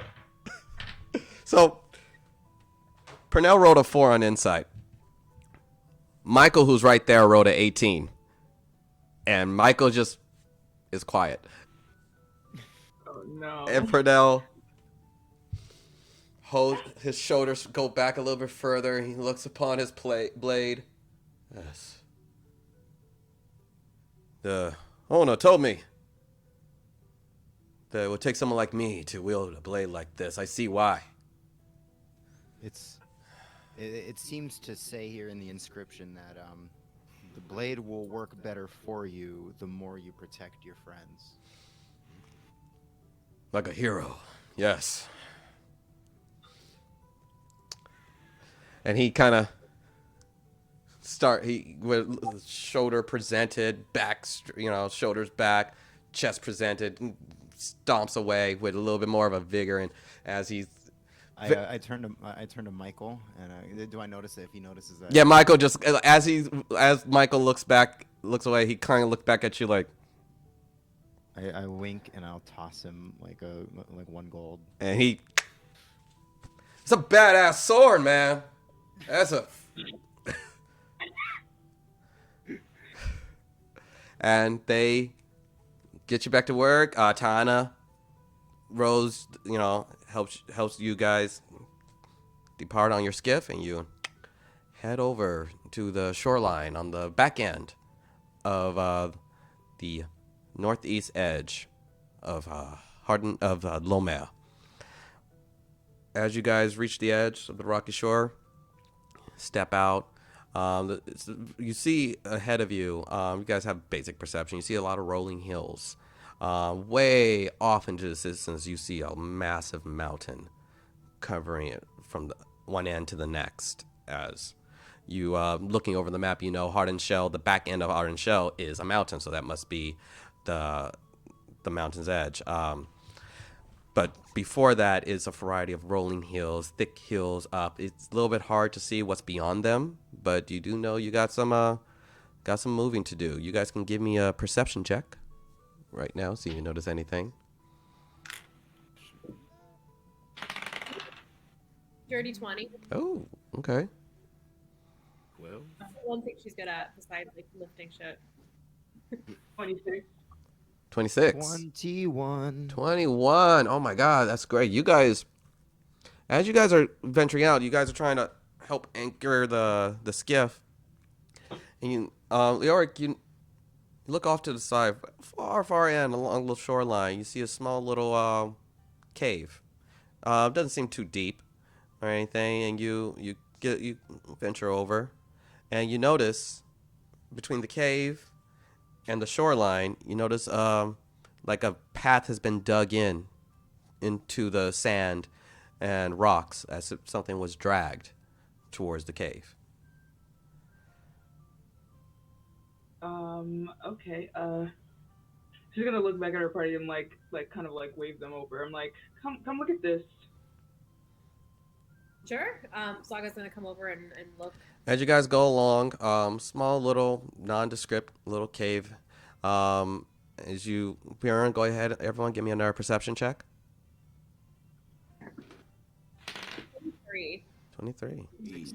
16. 30 20. 30, 20. Oh, great rolls. You guys Thank look you. around. It seems like a nondescript. It doesn't seem like it even goes that deep in, but you look over and you see a series of rocks, and you get closer, and as you touch one of the rocks, you realize it's not a rock. It's actually a tarp that's kind of made to kind of camouflage into the natural rock formation. As you pull over, you see a rowboat, long rowboat that has been kind of dragged onto shore. Are there any kind of like identifying features? Go ahead and investigate. We are so good at that, aren't we, Saga? 9. Oof. 2. 2. Mine was a 9, so 9. What are we rolling? Investigation. 13. 13. Natural 20. Natural 20. You guys see, like, there's a rowboat. You notice that the rowboat is kind of, the makeshift is wider, is a much wider, like, it seemingly, like, gives us a little bit more space for individuals who, like, for, usually you've seen this in races that are naturally bigger than your average human. Seems, so, on an island full of orcs, not too uncommon, so you notice that part. That is a rowboat that you've seen more orcs use. Everything, and one thing that is also noticeable, there's nothing, the fact that there is nothing else on the rowboat. No gear, nothing left over. It's complete, and the wood on it seems fairly fresh and new. It's not, hasn't been abandoned. It doesn't look like it's been here for years and years and years. Fresh. Nice. Whoever left this rowboat, I don't think was planning to come back to it. Are there tracks leading away from it? Any sense of where people went after it was stashed, or if people were taken from it? Looking for tracks? You can give me a survival. Ready? That is 17. 17. What you do notice is a beginning part of a trail that was also, and then it leads out the cave and kind of ventures deeper along the rolling hills. But you also notice that up to a point, and then it gets smooth, seeming like someone is covering their tracks. You notice the distinguishing signs of someone covering their tracks. And that's the direction that we're going, right? That is the direction you're going. Well, they went this way, so may as well follow their trail and try to stay quiet and see who it is. Maybe we should send one of those kids. I'm kidding. I'm joking. I'm joking. Low charisma. Alrighty. So, you guys venture forth. As you move along, you immediately realize what kind of travel this is going to be. You're at the second after you pass the shoreline, you are at an incline, and you are going up and up. You see small little hills, rocky formations, nothing too dangerous, but you are now doing more of a hefty hike. And as you're venturing forth, it's fairly rocky at points. Sometimes the incline gets pretty steep, and you kind of have to navigate around and move up, find another spot where you can just kind of hoist, as this is not a beaten path, as it were. And go ahead and give me perception checks. How are we moving? With caution. With caution? As a barbarian, plate armor cap. Okay, but moving with general pace. You're not rushing. You're not going slow. So Not rushing, trying to be fairly quiet. okay, You got a 21 21. And that was your perception. perception. Okay. So far nothing. You don't hear anything other than wind and the sound of all your boots and gear climbing up these hills, seeming like constantly forever. And hour, 2 hours, 3 hours, 4, 5. I need you guys to give me a Constitution check, as this incline is kind of you're starting to feel some exhaustion.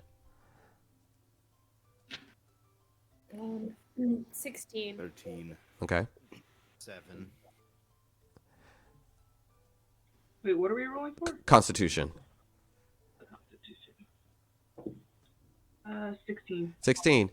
You guys you're feeling the strain, but you're keeping pace. Roxa, this is really starting to wear on you. Your armor, the constant change of elevation, moving up. You have 1 exhaustion point.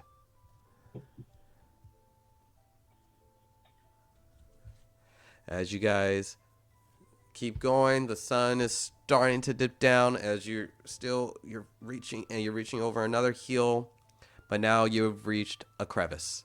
It kind of just opens up. As you peer down, you see that this incline has been pretty steady. It's about a 60-foot drop going down, and it's about a 10-foot distance between the next chunk. As you you guys gonna hop over the crevice?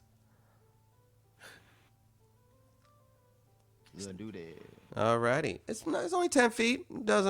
Not too scary. Not too scary. What's everyone's strength? What's everyone's strength numbers? 25. Yeah, you're 13. 13. Okay. Like, can I do like athletics? The monks are like. What's your guys are fine. It's really only Roxa. It's really only Roxa that has to actually make a roll, as you are now kind of exhausted a little bit. But your character can. So just give me acrobatics. Me? Yeah. Hell yeah. Or athletics. You can use either or, as you're also very 18. 18. You bounce right on off and stick the landing. You all get a good running start, as you guys' natural strength is so far up that little 10-foot crevice is no mind to you. But you now at this end, you start seeing a little bit more of a thicket of forest, a little patch of woods as you get in closer. But night is starting to go down.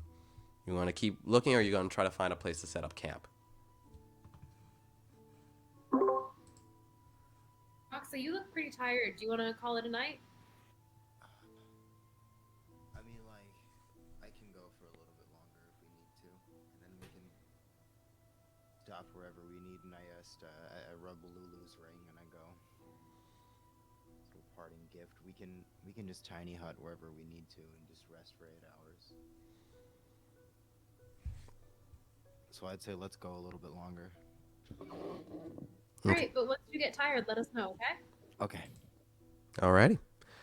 You guys, Like French. in a zombie movie when someone's hiding a cut. Right. You guys venture forward. Go ahead, give me another round of perception. 20. 10. 10. 14. Okay. 17. 17. Okay. As you guys keep going, again, the incline is. Luckily, there's still relative easy places for you to, get a decent grip on or hop on top of, and it's starting to really tax in. I need another Constitution checks for everyone.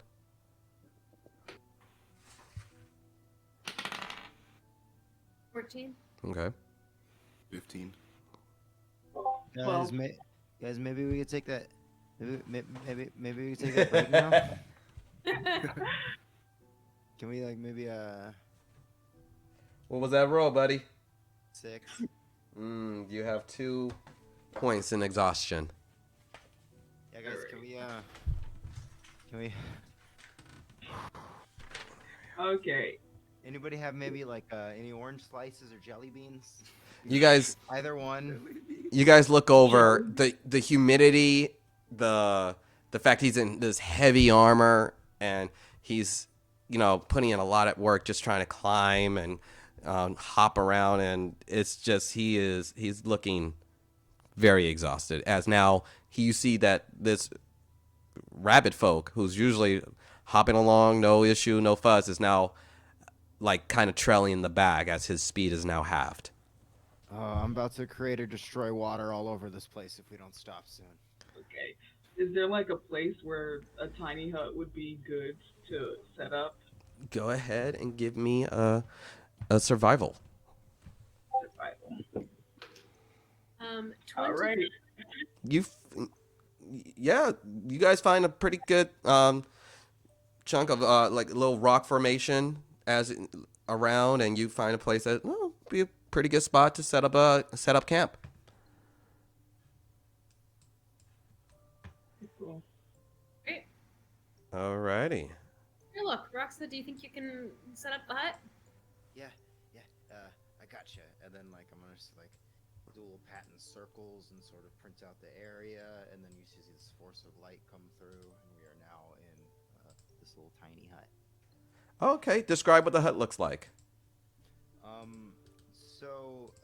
It's invisible to everybody else but us because only we can see it. Mhm.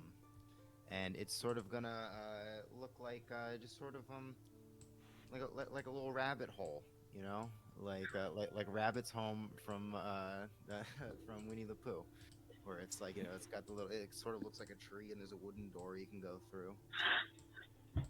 You. This is ridiculously cute. Guys all kind of get on in there, and do you set up watches, or you're in the tiny hut, so you guys could just go to sleep. Yeah, all other creatures and objects are barred from passing through it. Spells and other magical effects can't extend through the dome or be cast through it. The atmosphere inside is comfortable and dry, regardless of the weather outside. They also can't be surprised thanks to Larcanus' bracers, so I say we just sleep. Staff. Yes. Alrighty. Okay. So the crew for the first time just goes to sleep with no worry, no concern. And as you guys You can stay up for an hour after everyone goes to sleep and just keeps on looking out, just for an hour afterwards. give me a perception. I go, there's some bayou weed on the end table if you want some. And then I just like turn Thank over. you. He lays out the That would bayou be- weed in a pipe right next to you. Yeah, that would be a 16. 16. As you look out, kind of everyone's sleeping around you, and you look around on the outside. You notice, lean in, and you see a mountain lion that's slowly, not looking over at you guys, but kind of just walking along the path, crouched very low, slowly scooting. And you try to follow the eyes, and you see an elk off into the distance, and the mountain lion getting closer and closer. And then Larcanus, your staff begins to brighten lightly and starts and immediately jolts you awake, and you guys look around and it's like, what the hell? And then you hear this massive gust of wind. And you look back and you see the mountain lion looking over at the elk, and just in a flash, a massive bird-like gargantuan creature just stomps right in front, clutches the mountain lion in one talon, and then grabs the elk in another, and you see a massive rock as it and the wind just is deafening as it flies off towards the very mountain that you are venturing to. That's not going to come back later in any way, shape, or form. Hey, didn't we have a druid who likes to turn into an elk? Oh, we did. You're thinking of my friend's elk, who's definitely not around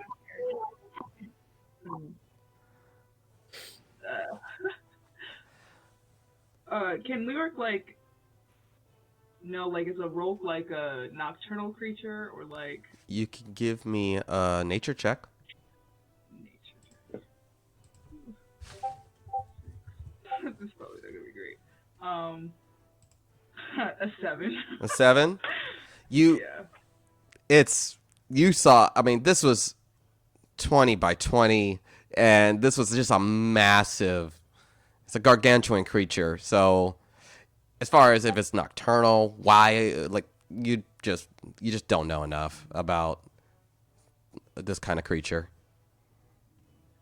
Lyric's gonna throw the question out to the group. Does anyone know anything about that sort of creature? I'm still asleep. You're so The ears Valid. didn't hear that. He was exhausted. Yeah. As this massive battle, you see Roxa just Nah. Careful with that hammer. I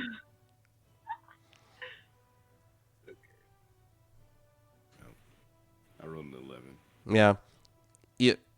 They're big and scary. You know, it's just one of those, like, Jesus. You don't know anything about its nature. It's big ass fucking bird. Valid. Well, I guess we'll keep our eyes to the sky, and then we are just gonna roll over and go actually to sleep. This is one of those BAFBs.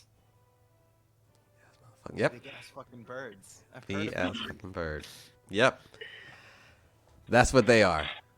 And you guys decide to go back to sleep and try not to think about the gargantuan creature that you just nearly saw, and you guys have a full rest.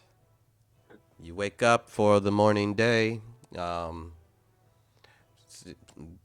Seemingly nothing happened, and as 8 hours has passed, the spell is about to end. Is there anything you guys would like to do before Tiny Hut's over? Any thing you want to? Any projects? York's just gonna try to stumble her way through a prayer to Loda, for like 5 minutes. Okay, give me a religion Um, check. Okay. Okay.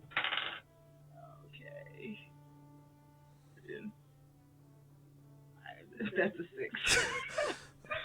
You Yeah. first you spend like a good like minute or two trying to figure out how religious people pray. You think, oh, okay, do I get on my knee? That feels weird, and you kind of get into like more of a meditative crisscross, and no, maybe you stand up. You don't really know what to do.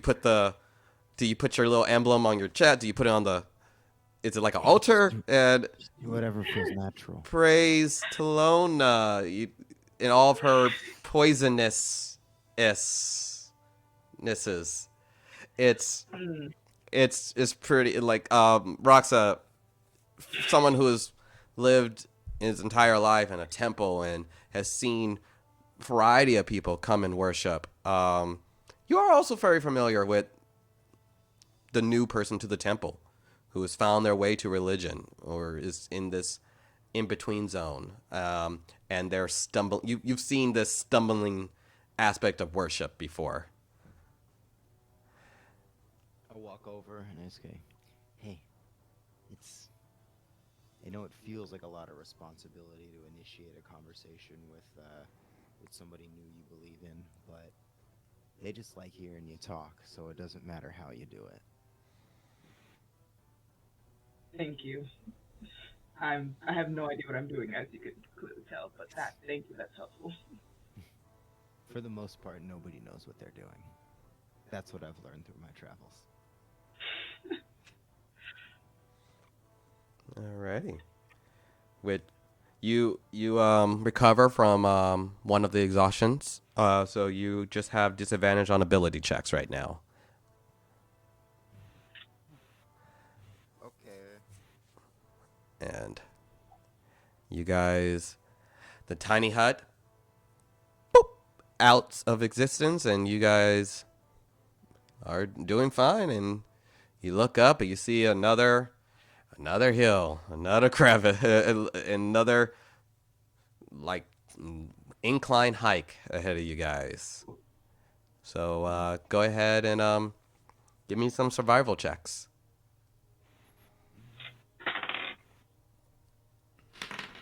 I'm gonna look. I'm gonna look. 18. Or Let me cast guidance on myself first. Sure, you can guide yourself. God, It's a useful like guidance is a very that's what I useful. should've done. That's I forgot I could do that. that is a useful buff, and if it's a cantrip, you guys, It is, baby. yeah, just tell me guidance and add that Natty 20 D4. plus 2. 22. All right, you guys find the path of least resistance. If there is a path of least resistance, it's just up. But you guys make your way. Give me who's leading this trek? Yeah, You're leading it? I ain't leading. Oh, okay. Nah, I ain't leading, guys. I'll leave and keep an eye on this guy. Okay. Go ahead and give me a perception. That is 22, 23. 23. Hey, Leoric, are you good with like crossbows?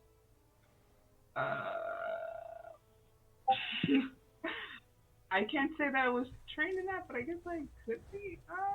Am I? Is that something that monks can use? I think it's, If you're it you gotta counts look as over simple. at your. Go ahead and look at your proficiencies. I think it counts as a simple weapon. Simple weapon. I think Yeah. crossbows are simple weapons.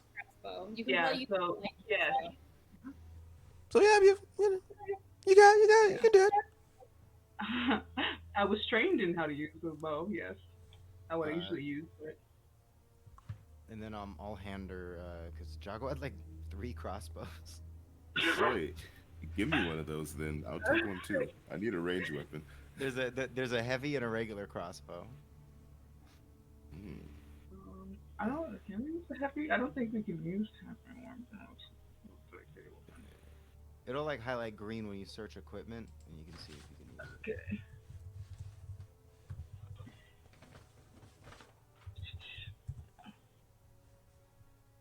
I don't know. Can we use heavy weapons? Because then, if that, oh, that means if like only one of us could have a bow.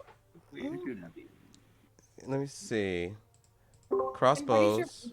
Yeah, I got. You Yeah, can only use light. So yeah, Yeah. you can only yeah, okay, you need both can use proficiency light. with. It's a martial range weapon, so if you have a proficiency with those types, then you can use it. Yeah, and then you can use you can use the light crossbows though. Okay. I don't know. Would you like the bow? Like Anna, I don't know if you'd like bow instead. You Yeah. weapons are anything that any short swords or simple melee weapons that don't have the two-handed or heavy property. Mm-hmm. That's specifically melee, so Okay. looks like no on crossbows. Okay. No on crossbow. So no. That's a small crossbow. Oh, never mind. Okay. Never mind. No, I can't use crossbow. Sorry. Worth checking. As you guys see, Roxa, with this load of your dead friends' equipment, hoisted right back over. Can that fit in the bag of holding? Or you just rocking it over your shoulder? Oh, it fits in the bag of holding. Okay. Just goes into this little pocket dimension as you see that Leoric, you notice how they all have their own bags of holding, while you're still got your climber's gear kit on your back, everything else strapped in. Nah, me and Leoric are in the same boat because I lost mine when I got kidnapped. That's true. I That's also- true. You guys are down to only I 2 bags of also have holding. I'm just. I look like a tourist here. You also have your climber's kit. You have everything strapped to your back. Everything else set up. And as you guys see that you are now got to the point where you've gone up the hills is now this massive mountain that you look around, you don't really see with those perception rolls. You think you've reached the part of you got to start climbing this guy. So, who is going up first? Alrighty. So, you get your gear all set up, your climber's kit, and you're going. Let me pull you up. Sounds. My apologies. Yes. I'm going to bless all of us, so if we have to make a saving throw, we can add a d4. Look at you. I'm like, guys, it looks a little steep. How about this?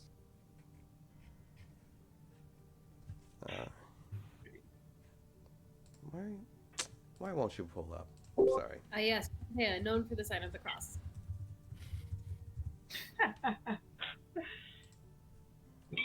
All right. Is it So memory? Saga's first, and then who's after Saga?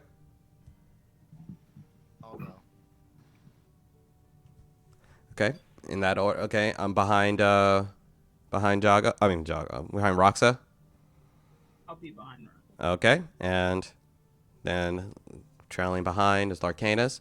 So go ahead. For that first 25 feet, go ahead and give me your acrobatics or athletics. Natty 20. 90-20. You're finding the right ledges, using more of your brute strength to kind of keep a good grip in, hoisting yourself up, grip in, hoisting yourself up, finding get up to that 25 feet, you put your piston in, sink it in, and you're about to do your next track. Everyone else? 17. 17? 15. 15? I rolled an 8. You rode an 8. You climb, and as you're about to put that, once you get up to the 25 feet, you're about to try to put the piston in, but you don't really get a good grip, and you fall. You have slow fall, I so land on my feet. you land on your feet, but you're behind. So And just remind me, if I remember correctly, slow fall only negates 55 falling damage. Noted. All right. Does Leoric notice that?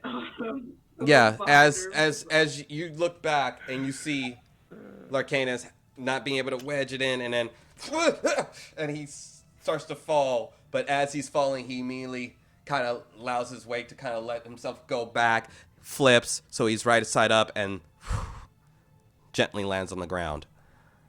Leoric's gonna go like, are you alright down there, buddy? Yeah, climbing wasn't heavy in my training.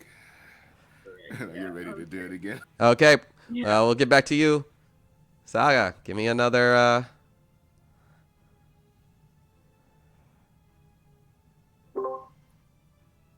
That's a 9.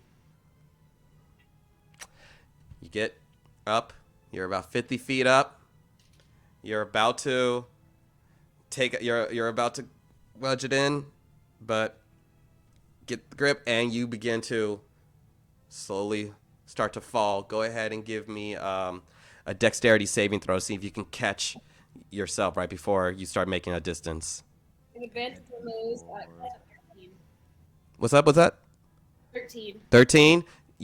As you're about to fall, Roxa, you see like, oh shit, she's about, and then she catches herself, kind of just using her strength and just natural dexterity to kind of, okay, whew.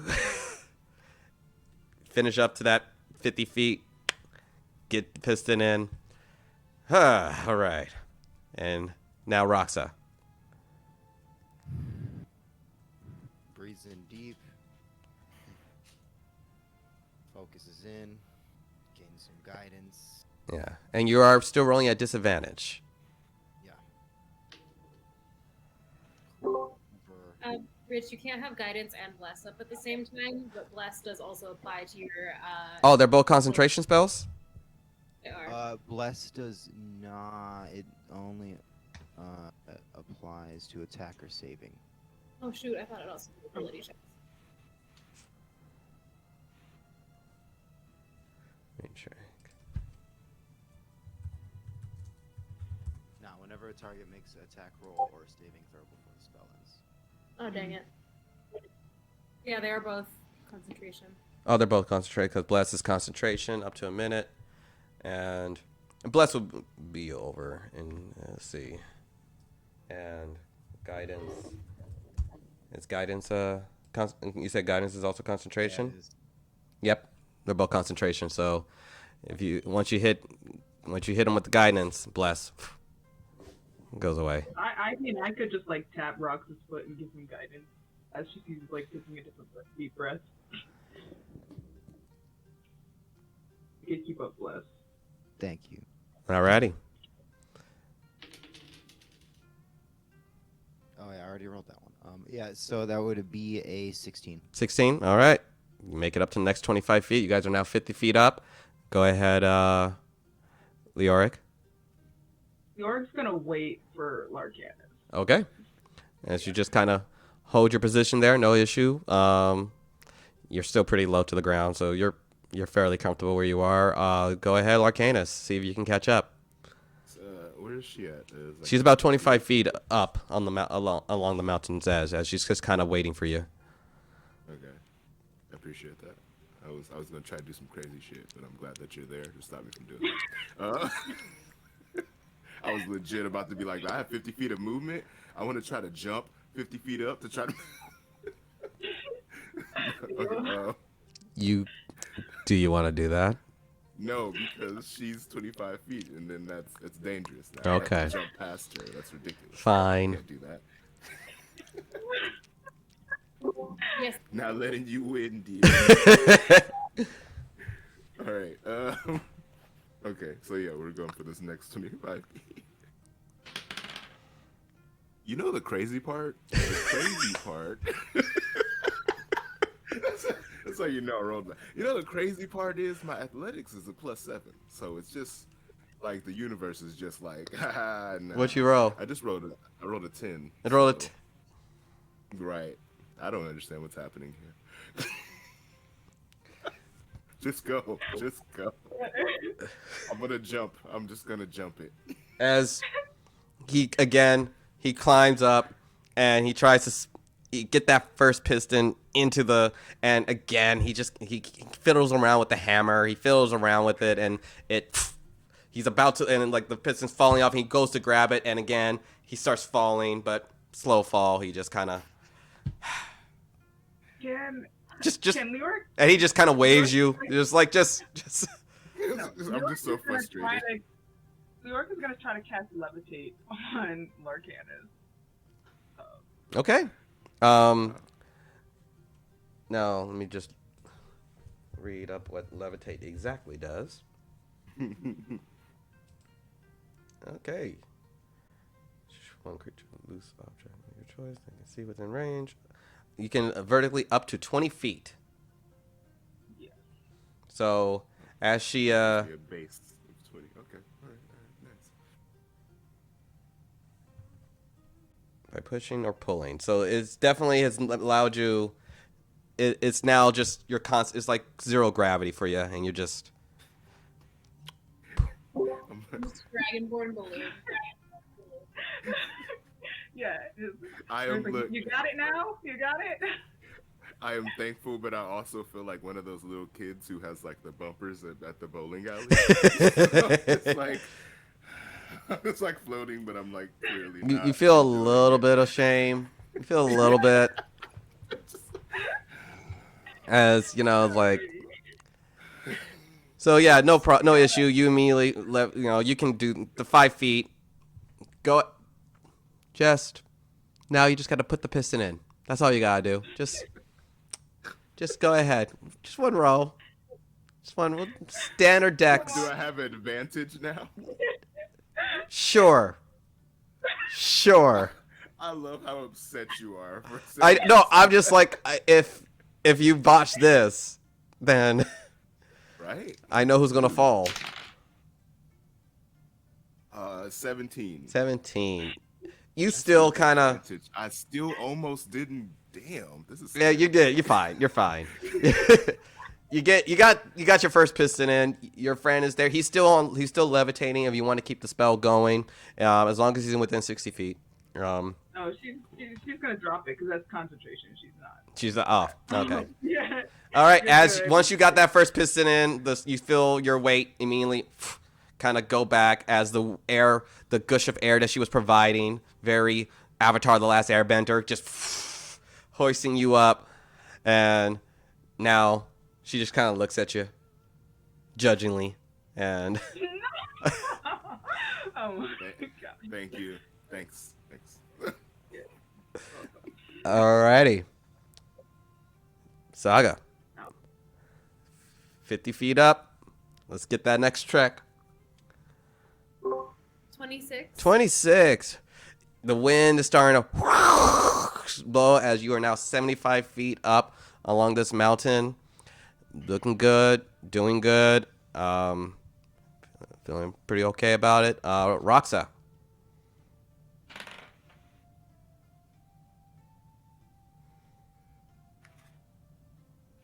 All right, cool. 15. 15. That's enough. You following right behind Saga. Yeah. You're now 75 feet up. You put piston in. You get hoist, so you now have a new base. And hoping that, and you're looking down, and you're seeing this tiny little piston and wedged into the mountainside, and you're like, that's supposed to stop a horrible death, and you feeling the natural excitable nerves as you are now considerably high up along this mountain. How far up do we have left? Give me a perception. Natural 1. Natural 1. You look up, and the wind's just blowing. The wind blows your ear around your face. You hoist it up. You look, trying to peer, and it seems like you guys still you're about halfway at a part where you don't see you think you might have crested over one part, and there's still probably more to go. It's a lot of mountain.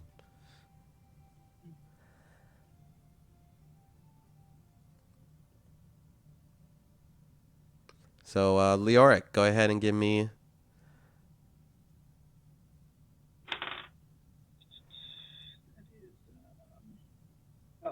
Yeah, that's a 19. 19.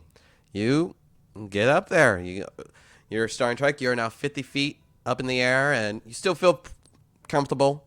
You've fallen from distances like this in your training, and so you can get that piston in. You still kind of look back over to see how Larcanus is doing. Larcanus, give me that.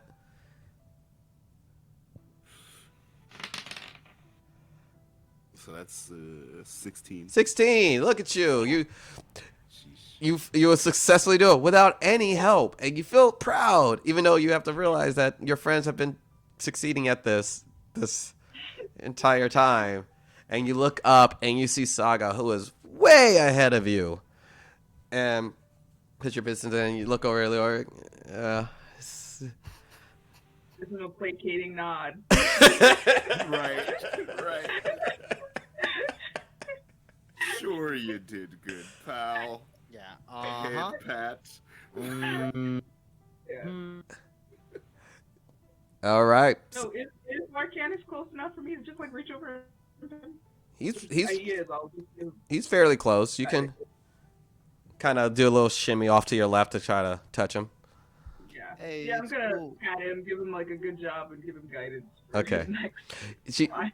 you think she's just I going to shout- you think she's congratulating you, but the second her hands touch your back, you feeling that gust of air from her arcana coursing through you, and you just like you feel a little bit more of invigoration, so like it gives a cooling sensation to your hands that are already starting to feel a little tender, and so you feel like you can climb a little bit better, but then you realize, ah, shit, she just gave me a spell. She knows I need help.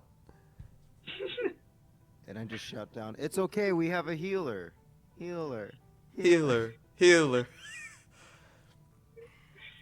And Saga.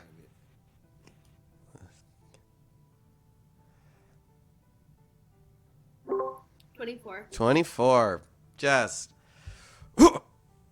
you're just shoulders, just you're putting those muscles to work, and just boom, you're not even losing a bit of stride. You find the right grips. You're moving right along this mountainside. Get to there. You're 100 feet up. The She's wind gonna call out, "This is kind of fun." and go. Oh, well, you hear it, Roxa. Those ears. You. Yeah. You guys are too. you. Go ahead, Roxa. See how you do. 17. 17. You guys get up there, 100 feet up. You're looking back, you can kind of see, as far as up, you can see all the way from all the land you trekked. And you look back up, you see the mountain gets a little bit more rigid. It seems like maybe about another 50 feet up, and maybe there'll be a little spot that you guys can take a quick little break, because you're starting to feel a little tired again. And Leoric and Larcanus, you guys can both roll. Seems like you guys are in the same spot. 16. 16, 17. 17. You guys get on up there. You guys should be you guys are 75 feet up there now. And you look down, and you both acknowledge, even though probably be okay if you guys fell, but now you're in a zone where like that's a long way down. Even for you guys, this might be not something you want to fall from. And give me another one, Saga and Roxa.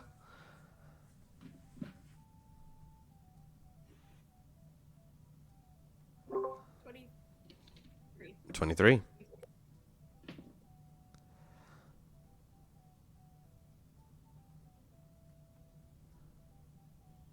$19. 19.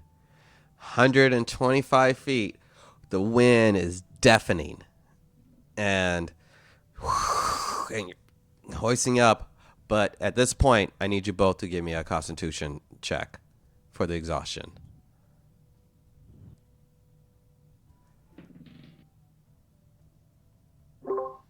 10.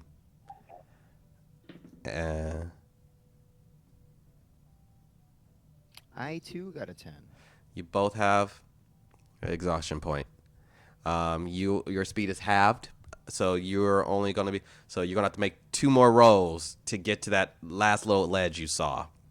Roxa, you're starting to Saga. You're starting to feel that tenderness in your hands. Your shoulder blades are on fire. You're really starting this all day hiking, now climbing this mountain. The sun. How long you've been on this mountain, and the time is just ticking away as you guys are being cautious because you're succeeding so well. You are taking your time and finding the right spots, but the day is starting to crack, and you have been climbing for a good chunk of it, and now you are exhausted. But you've seen hopefully there's some place that you can kind of rest up when you get higher up. Larcanus, Leoric.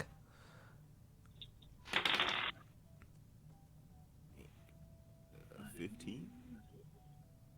11. And as you guys get up to now, you're at the 100 feet mark. You catch up with Leoric and get your piston in, and she's having a little bit of an issue, and it seems like it's taking her a while. She shakes off a little bit, about to lose her balance, but she gains it back and sinks the piston in, and looks down. As you guys look down 100 feet, and okay, it's seeming like it might be a little bit harder from this point. Give me one last roll, Saga.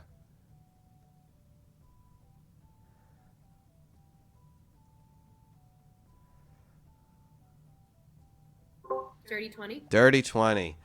Yeah. Get all the way another 25 feet, and you actually feel a type of flat surface. And you get on up. It's not much. It's not much. It's maybe about 8 feet wide. But it's a little bit of a flat little kind of walkway, kind of just naturally formed along the mountainside. And you, on your back, looking up. 150 feet up in the air along rigid rocks, and you look up and you see like it seems like the walk path kind of goes a little bit off to the side.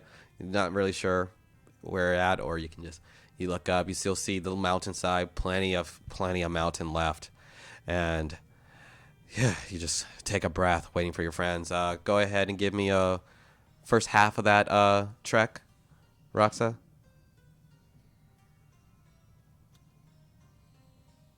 That's a 13. 13.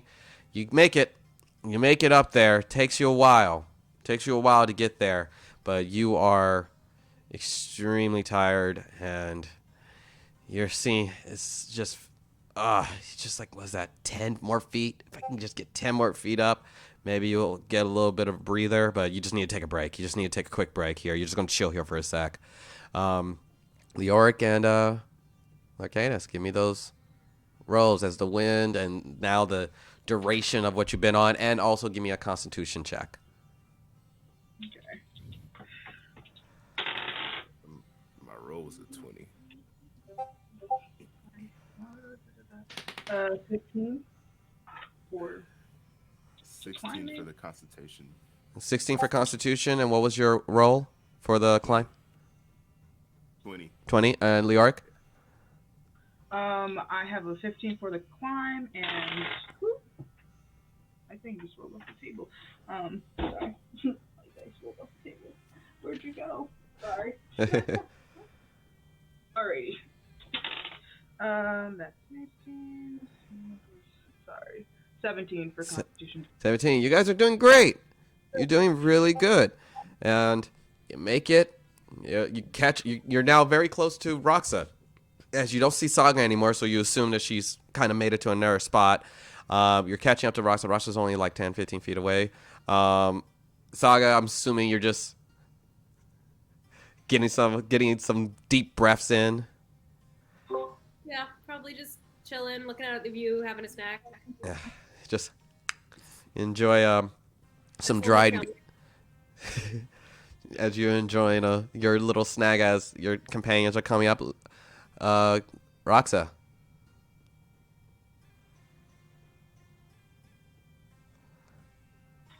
12. 12. As you try to grab another ledge, and as you're about to hoist your body weight over, you begin to fall. And you're about to hit the piston you put about 10 feet below you, which is going to give you a dexterity. That's what's going to give you the dexterity saving throw. Give me that dex save to kind of get your balance on your piston. All right, and I have a feature I've never used with the rabbit folk. It's lucky footwork. When I fail a dex save throw, I can add a 4 to my reaction. All right. Result. Cool. It's 12. Dex is 13. 13, just enough to grab, and you're now right along the side with like now you got Leoric and Larcanus. You see as he was about to try to get to the next edge, he falls over, and you're like, oh shit! But he catches himself about 10. He only slides back 10 feet down. His piston does the job, and you get a okay, fine. He's fine. You all three, give me one more check to catch up to Saga.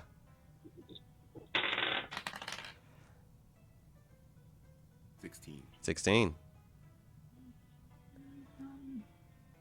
That's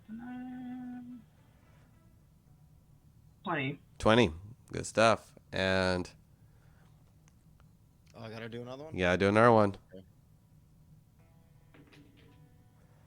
Oh, thank. Oh, yeah. Hell yeah. Cool. 23. 23. Right on. You get halfway up there. The rest pass you up. And you guys get over to the edge. You see Saga sitting down. Seemingly like this was a kind of fun. She's a little tired. Got sweat going, but she's just enjoying herself a snack. And you guys get on off, and you're on this very narrow, not 8 feet wide little ledge inside the mountainside. Give me that. You guys look over. You see Roxa still trying to get on over. Give me one more. You're almost there. Can I help Roxa up at this point? He's looking like he's struggling. Sure. You go ahead and roll with advantage. You can roll. It's a straight roll now, as you are still tired, Roxa, and this is mostly on you, but it's a straight roll. Okay. Natural 20. There you go. And as she kind of gives you a little bit extra rope, you kind of use that as a little bit of leverage. You pull a little bit and hop right on over. And you guys are now all on the ledge, 100 feet up, 150 feet up on the mountainside. As you look over at all the other hills and crevices you went down, and are 100 feet down that way, and are 100 feet down that way. You guys are about looking up. You're probably about 1,000 feet up sea level at this point, as you get a view that you've never actually got the chance to see. Saga in all years, you've never really gone mountain climbing in Lomér, and it's very picturesque. And as you guys look up, you see the next trek. You guys have a 15 in perception, correct? I think. Yeah, Saga's passive is 15. Great. You hear, meh, meh, and you look off along the edge. You see a goat coming along that mountainside. Meh. And then another one. Meh. Another one. Another one. Another one. Another one. Another one. And another one. And another one. And they are filling this path, and they are coming to you. Meh. Meh. Meh. Meh. Meh. And we'll take a quick break. We'll come back at 12:30, and we'll see if goats kill the party. So we'll be back in about 12:30, guys. So go ahead, get some food, maybe take a Benadryl. I hope you guys recover. I'm so sorry Saga. I'm so sorry, Ellen. I wish there was some like. I wish if I could make you chicken noodle soup, I would make you chicken noodle soup and bring it over so you can feel some better. It would be the good kind. It would have the chicken feet in there and the. Feet soup. Mm-hmm. So yeah, ladies and gentlemen, we'll be back at 12:30. So we'll see you guys back here, and we'll see how the crew does on their mountain climb to get closer to Hardened Shell. See you guys soon. Feet soup.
And we're back. We are minus Saga. It was just getting too much. She wasn't feeling well. And so definitely ask her to get some rest. But I want you guys absolutely to check out Saga. And let's see, I know I have her. I'm gonna just drop that in the chat. It's at Chaotic Good Ellen. I think this is the link that she gave me. I recall. And definitely check out her TikTok. She'll be coming out with more content soon. She is Chaotic Good Ellen on TikTok, so absolutely check her out. And one of my favorite people. But we leave off with you guys on the small little makeshift mountain path, and you notice a variety of goats filling up the road, filling up your little temporary road, one right after another. They're packing each other in, and they're moving towards you guys very calmly. But there is a lot of them. Alrighty. They said they're moving calmly. Calmly, they're just traversing the mountainside, but like I said, it's about 8-foot distance in the entire space, and it's not like an even road. This is just like a relatively flattened path along the edge, and it is 8 feet where you guys are, but it goes smaller. It goes a little bit wider, but usually it goes smaller as you guys kind of look down along it, getting to like where it's just like one by one, maybe about 5 feet. If you guys go further from where you are, if you guys go further south down the little path, or if you go north up it, where the goats are coming from. And Okay. Do goats move like this? yeah, give me a nature.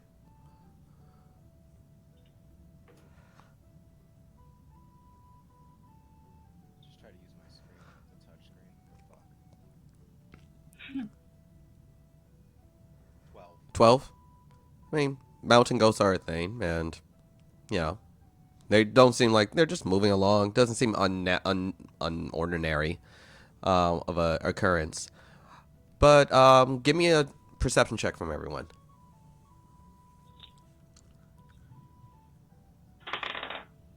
My passive perception 17. Oh wow! Damn. What am I doing? And I rolled a 17. You rolled a 17, so yeah.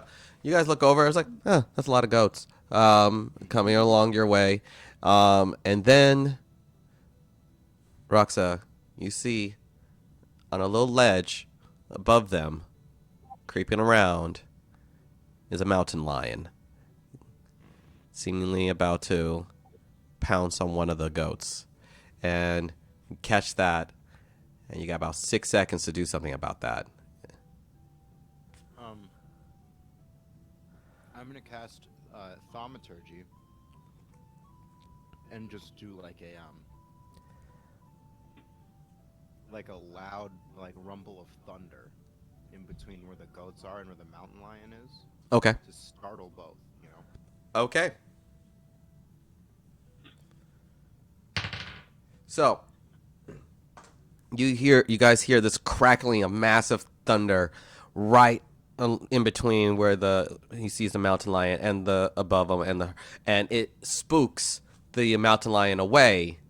It also spooks the herd of goats, and now they are running towards you guys almost like a stampede. And they are, I need you all, so where you go, what are you doing? If I recast Thaumaturgy to boom in front of us, would it curve them to go around? Is that something you want to try? Yeah. While he's trying that, Lyric is gonna sort of like go towards the mountain face, like inward, and like climb up like 3 feet a little bit, or at the height of a goat, I guess, and just kind of like hang off the wall. Okay, go ahead, and Larcanus. What are we A bunch of goats are about to stampede towards you, seemingly pushing you. Like, are you going to try to stand your ground, trying to navigate through them. You're gonna try to get off the ledge. Jeez, I'm gonna try to. I'm gonna try to. Let me see. I had some cool monk shit for this. Can I do patient defense through the like? You're gonna get Mufasa. Nah. That's what patient defense is for. It's just moving your feet. You're stepping into the right places. It's like when you're going through a crowded mall, and you pick Mufasa the was too openings. patient with his own brother.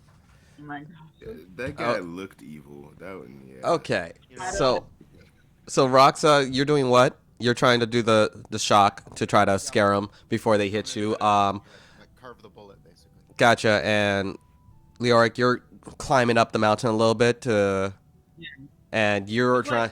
Above the height of a goat. I don't know how tall goats are, but these are giant goats, so they're fairly tall. They're fairly tall. Yeah, I go, damn, these some big ass goats. but I ain't afraid of no goats. you climb up. give me an acrobatics to just climb up in that range of time, Leoric. okay. That would be a 20. Yeah, no problem for you. You just get yourself to where you're at least above the heads of each goat. Easy enough using your being able to climb up vertically up walls. You create the thunder in front of you, seemingly to try to spook, and now they're just more scared and they're just running even faster towards you guys, as now there's thunder from each side and blowing, and they can't really turn around, and they're barreling towards you guys. I need you guys to make some dexterity saving throws. Cool. Oh, sweet. That's a 23. 23, good. Yeah. So 14. 14. You If okay? I fail, I get to add a D4. Yeah, because that's a fail. Okay. Hold on then. Let's add a 2 to that. So Add 2. Fucking lucky son of a bitch.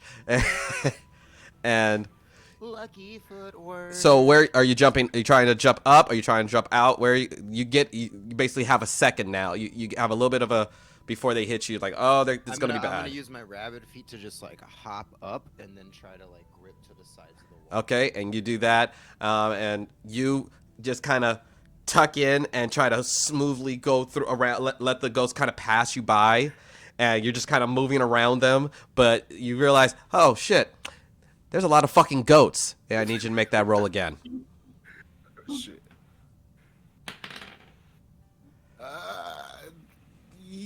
Sheesh. That is a wait. Am I rolling this at disadvantage?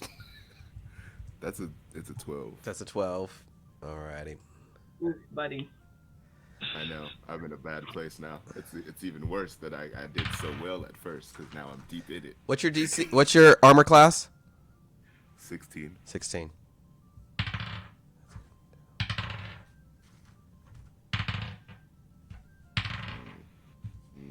trying to read your face. Okay. So I need you to make a strength saving throw.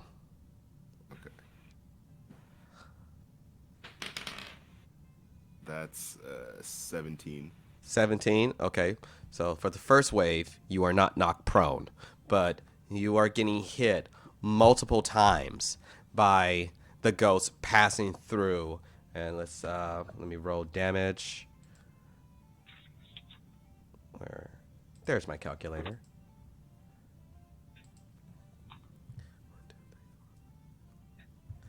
You take 10. You take 24 bludgeoning damage from the ghosts are starting to ram because you're like now in their way and they are starting to ram through you. And I need you to make give me one more strength saving throw so you can prevent yourself from being prone. Sheesh. That is an 18. 18.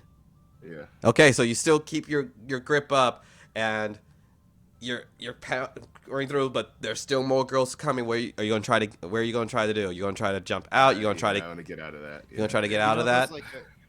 So like I'm going to just like I'm kind of gripping the wall, and then you just see me just slide my like pack forward. It has like first aid in it.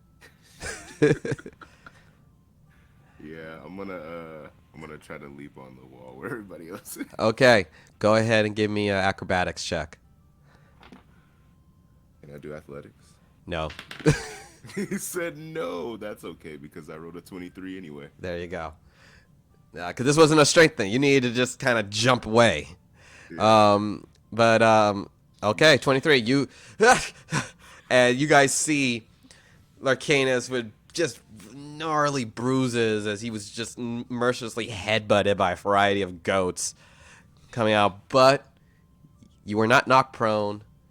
You were not tossed off the side of the mountain. So, considering how bad it could have been, you did all right. And And I look at everybody else and I go, hey, I don't know about you guys, but I'm pretty proud of myself. And I'm going to one sec. Do this right.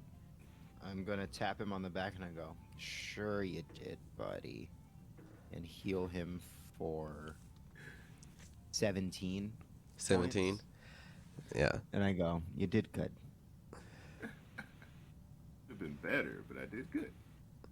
As one last, the straggler goat is trailing from behind, and that's the one that the mountain lion comes back for and grabs it by his neck, shakes is it he- around, and is trying he to. doing that.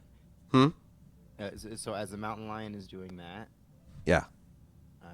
I'm gonna throw my javelin at it. Okay. Roll to hit.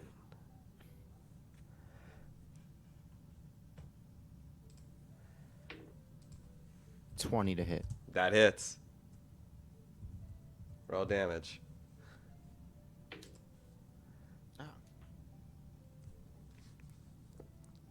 My dice hit my keyboard and then decided to fall off the floor. Mother clucker.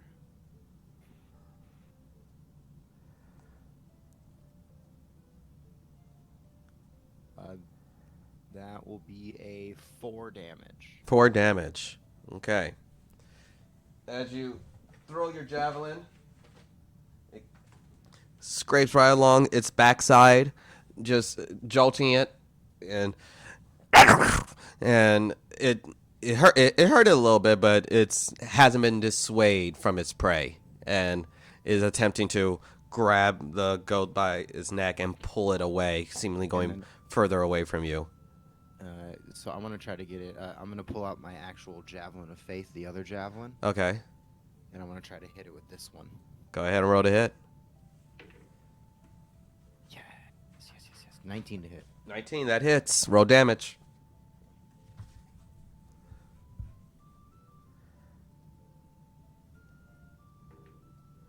Hell yeah.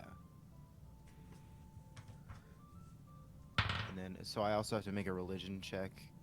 Oh, you're gonna use Yeah, I'm gonna use it on. Okay.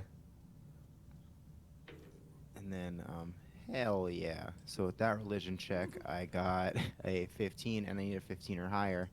So it does an additional D12 radiant damage. Oh Jesus. You mean to save this goat? Save the goats. You don't fuck with goats. Put it on Netflix now. It's the natural order, man. Right. It's the mountain lion. York is not trying to fight a mountain lion. We are now.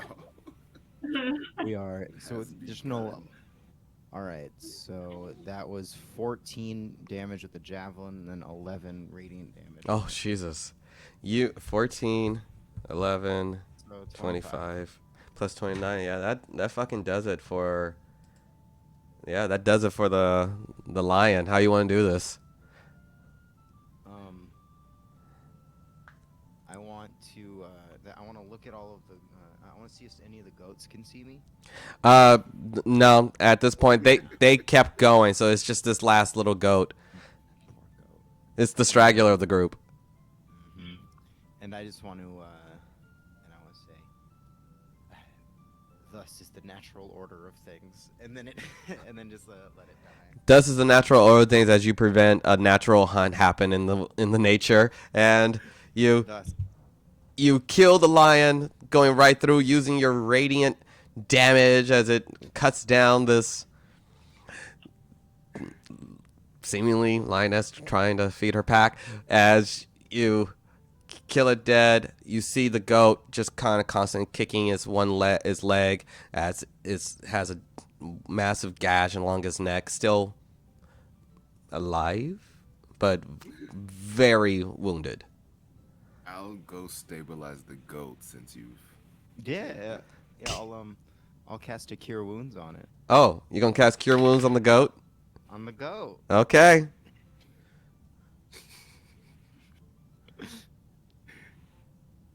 Yeah, level 1, so that's gonna be a 13 points of healing for the goat. It's way more than his poison. Goat. And it gets back up. No longer the straggler. And it just looks over at you and kind of hangs out.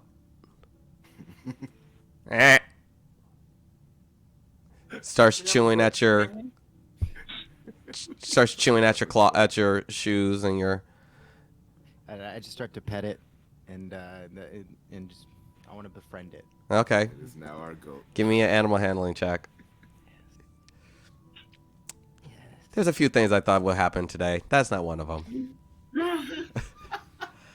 15. Pet Oh, goat. befriending the goat. 18. You have 18. Amazing. The goat is very friendly with you. It lets you pet it, and it's very comfortable. It's very comfortable around you. The night is getting dark as you guys have been climbing up this mountain for a good chunk of the day. That was 150 feet up is Should not we use this as another rest? up to you guys. Eh. I think so. Fresh. Can the And dome fit up on here, or Oh, the tiny hut? yeah? Yeah, totally. Yeah, like you can control the Wait, wait. dimensions of the tiny hut, right? How Yeah, I can. Up to 10 feet. up to 10 feet? It's about you got like a 8 feet. That's Yeah. at the widest part. You have about 8 feet, so it's gonna be snug, you know. And a little chunk of the wall is kind of like going into the mountain, so you won't be able to use that area. But you know, I'll allow. I mean, when it's 10 feet round, it can fit 9 medium creatures. So Yeah. So we'll say it fits. You can yeah, it fit us in it. fit you guys in it. You're still. Saga can be taking care of the goat while we do this. So she's- Oh, Saga's on goat duty. Let's see if that's Well, I something. mean, she's not here. No. That's better than making the DM roll for her. And then she can be making bracers out of the lion skin. Oh, so what are you guys doing with the lion carcass? Are you I don't want to leave it out for Oh. sure and just have like a dead body out. okay? I want to make those claws into some sort of like brass knuckle type deal. Can I make like some clawed? Are you going to try to skin and dismember the lion? You're going to try to. I do have leatherworkers tools. Okay. Go ahead and okay. If you guys so you guys are putting the work on this lion. Go ahead. Yeah, Outside really- of the- It really is only like 2 hits of like piercing and then like a radiant damage, so he's not damaged at all, like carcass wise. The skin and the general meat of the flesh is actually relatively still intact. It was a quick, clean kill. But yeah. So go ahead and roll proficiency as far as skin. You know, skin. 20. 20. 30. You do. It takes. This is a project. You know, as this is not something you're doing in bed. This is you're working throughout the night. Seemingly in this a tiny hut, as you guys are like kind of sharing the space as Larcanus is skinning a mountain lion, and now there's a pet goat. inside the that is kind of walking closer to you, Leoric, and finding your monk robes to be is smelling your monk robes and is about to start gnawing at. Eric is like trying to push the goat away. Eh, Whoa. Give me animal handling. Yeah, like, okay. Hey, That's pal, funny. you ask before you gnaw on clothes. Right. That's 20 for animal handling. 20. You said 20 what? 20, just 20, 20? for animal handling. And it stops. You push his head away, and it leaves you alone. And then go. Eh, She'll pet its head after it left her alone. She's like, good goat. eh, eh. And go just kind of wanders around, starts going through your packet, Larcanus, as it's smelling, going for your rations. As Yeah, get out of here. Get out of here. give me your animal handling. Oh, jeez, a freaking 3. 3. Yeah. What's your AC? Oh, it's gonna hit me. It's gonna hit me. It's a goat. 16. 16.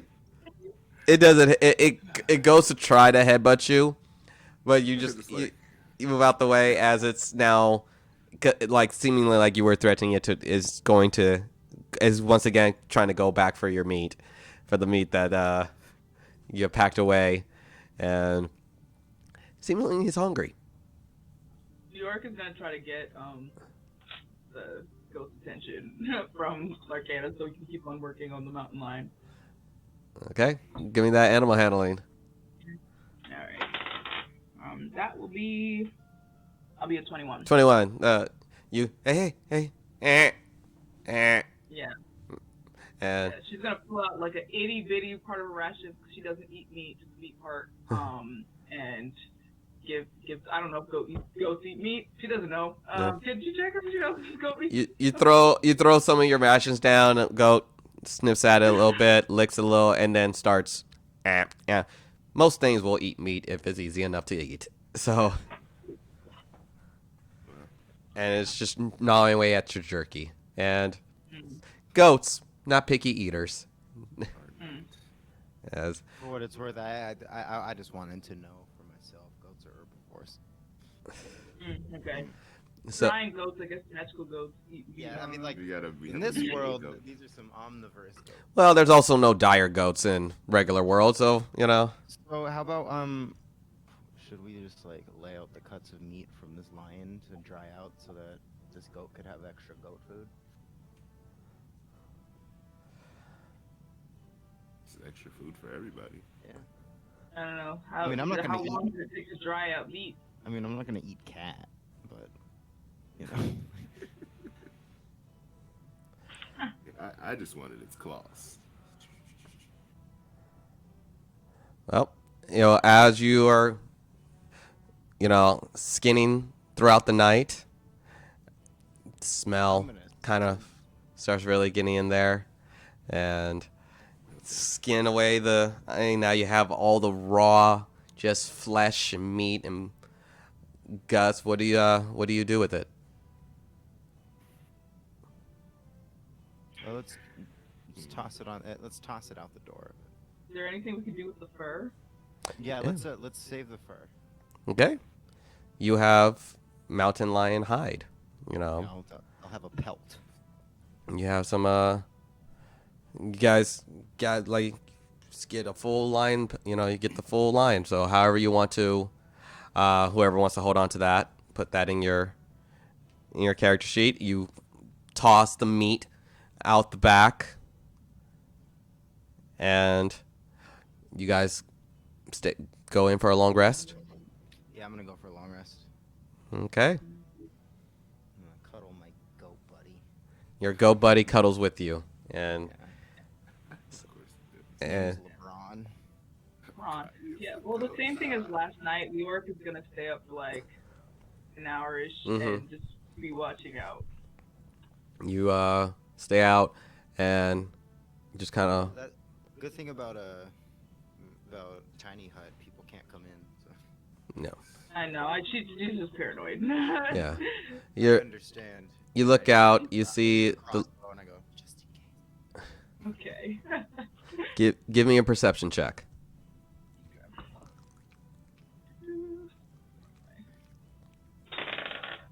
That would be 19. 19.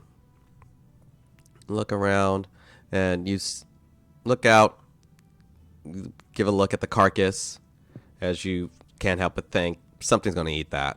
And you just, but nothing seems to be, coming your way. You look up along the mountain's edge as you further up on your path, and right before it gets too dark for you to really notice it, you notice there's something lodged into the mountain, another spike further up, and you catch the glimmer of it as it shines in the moonlight, and seeming like a piston that was left.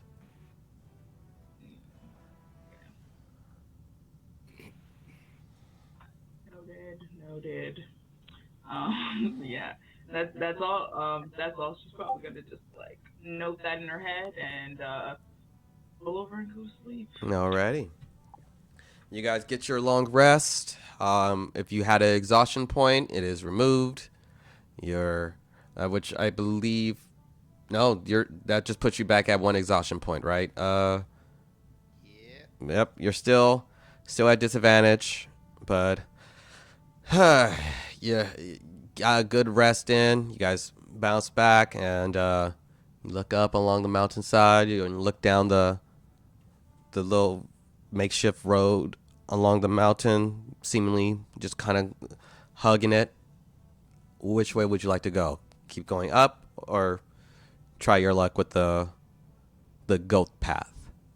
I'm gonna go the goat pat with my goat. Yeah, Leon's like, if you look up there, there's another piston. So I think our friends on the boat are still ahead of us. Try to point to like the piston that you saw last night. I think I don't. I just really like it. Really just really burns me out to like take the climb. So I think maybe if you guys want to climb, and I'll go around on the road because I'm actually faster on foot. Yeah, we can go together. I'm just saying that there's someone probably above us or on the other side of the mountain, just to keep in mind. Yeah, taking the side path might give us an advantage on anybody who's up there. We're not coming the same way they are. Okay. Yeah. Alrighty. As you guys, with your new goat friend, start going along, are you guys going along the path that the ghosts came from or where the ghosts were going? Is there like an inclination either direction? Give me a perception check. I'm going to like just try to look at the goat and be like, "Hey, buddy, do you think it's a good idea?" I think I know what I want to train this goat to do. Yeah. Hey. Just lean into the mic when you talk. Yeah. So I'm gonna look at the goat and be like, "Hey, buddy, is this path? Do you think this will lead in the right direction?" Sort of try to have like a little connection with him. Go ahead, get in there. Shantae, goddess of agriculture, should sort of like help out. Sure. You can give me an animal handling check for that. And as far as Leoric, what would your 19 for perception. 19? Okay, so you notice that the path where the ghost came from does lead higher up, a little bit more of a steep incline, and seemingly it goes a little bit wider. The one where the goats were going, it goes at a decline, but then immediately curves. It seems like there's a path that curves in towards the mountain, going in. Both seem like it's going the right direction, but it does seem like the path that is a decline gets a very, very narrow.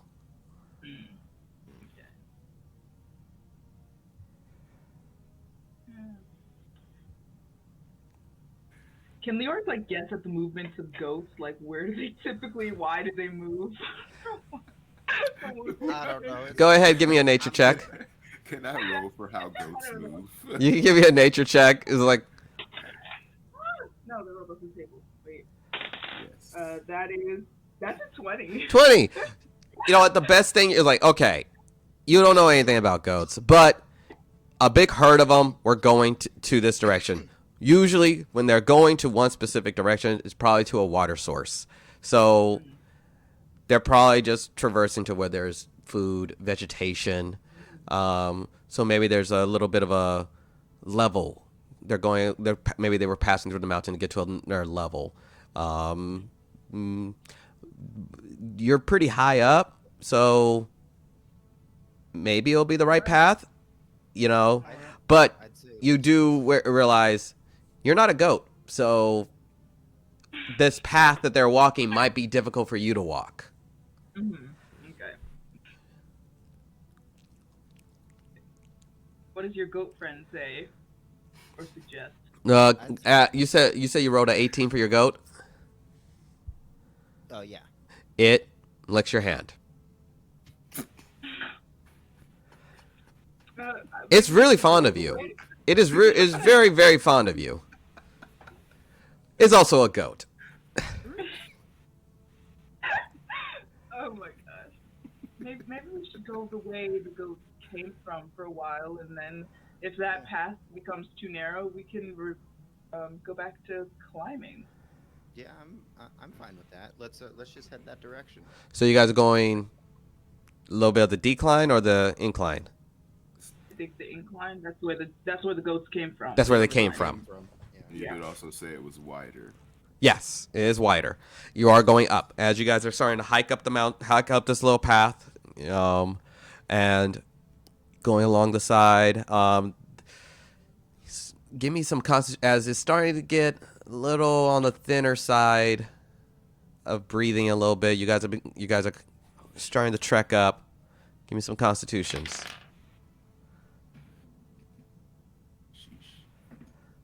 This is because of breath, because I have unending breath. Yeah, I can't- you're fine. You're fine. Okay. This is not a condition that is a bother for you. 14. Let me. I'm literally made of air. So true. And Saga is doing fine. +2. God, Saga, you're stacked.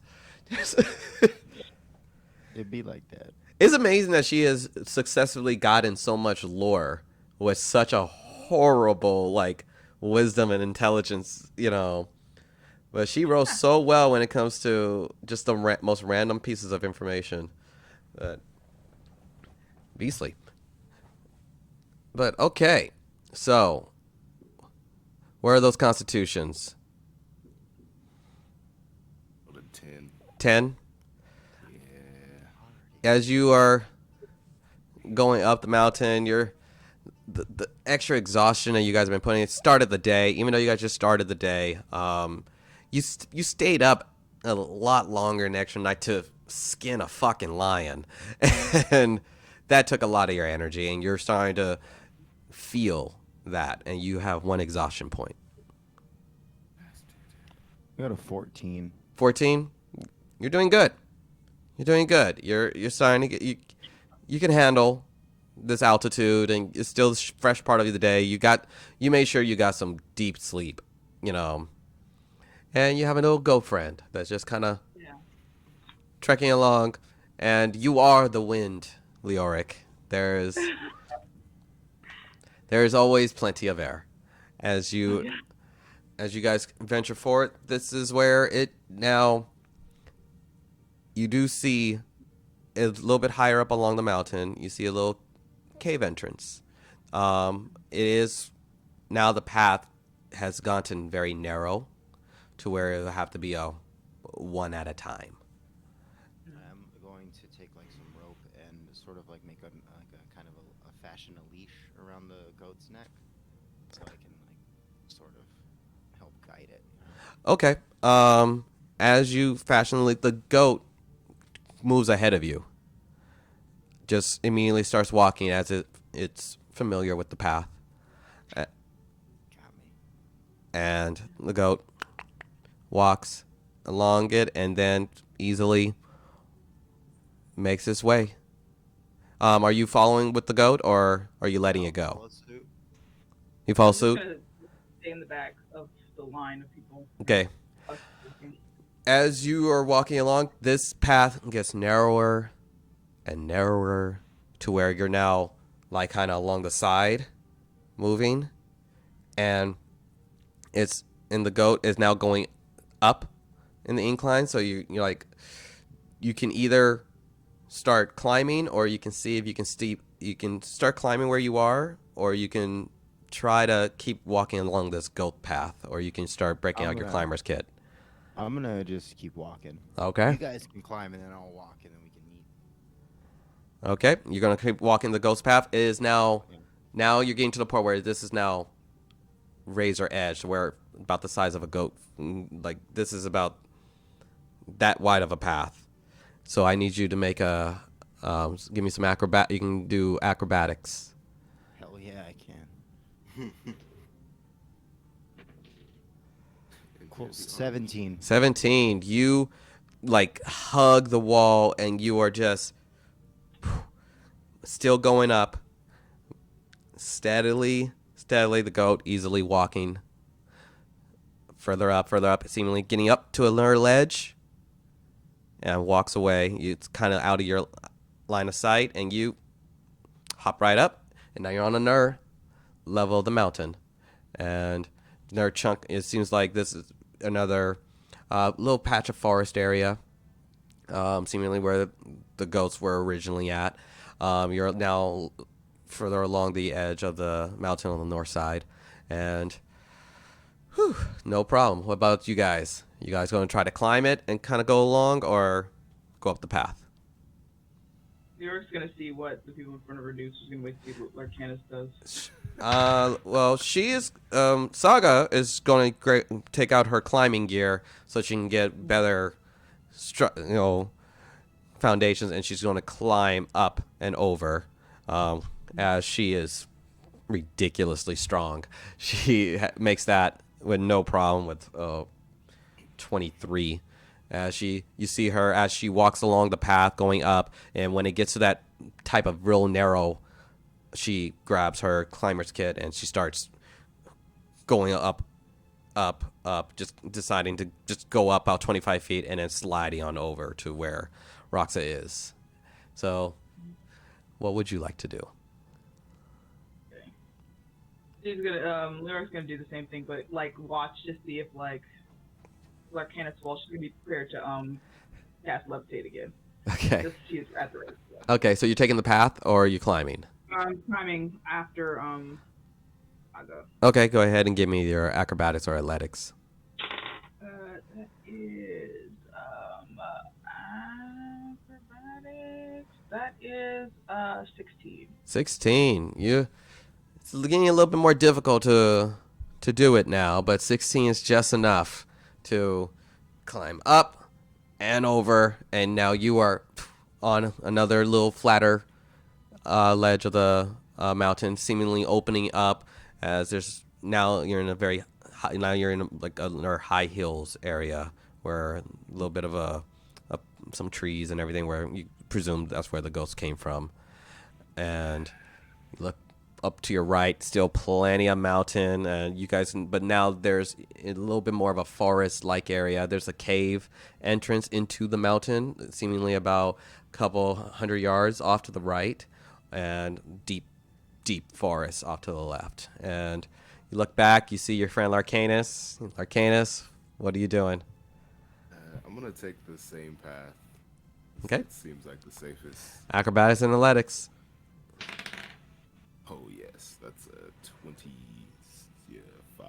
25. Hop, up, over. You guys are now in a little bit more of a level part of Lomér, still very much behind the mountain of Hardened Shell. But you guys have really trekked a good ways, and you see the cave entrance along the side, and you see a deep thicket of forest. And Can Lyra see if there's like any traces of like anything like kind of like the piston she saw earlier in the mountain? That was Yes. from someone else. give me a perception. That is 11. 11.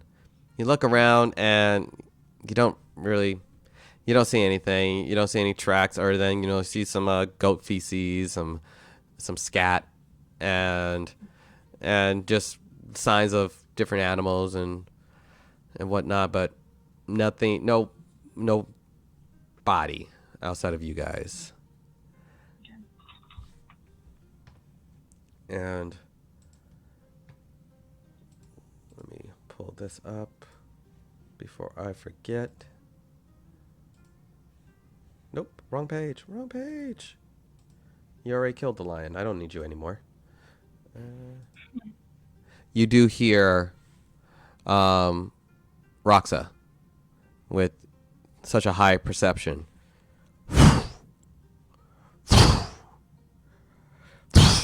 And you guys look up and you see the rook flying overhead and doesn't seem like it's noticed you yet. Where you going? But you are out in the open.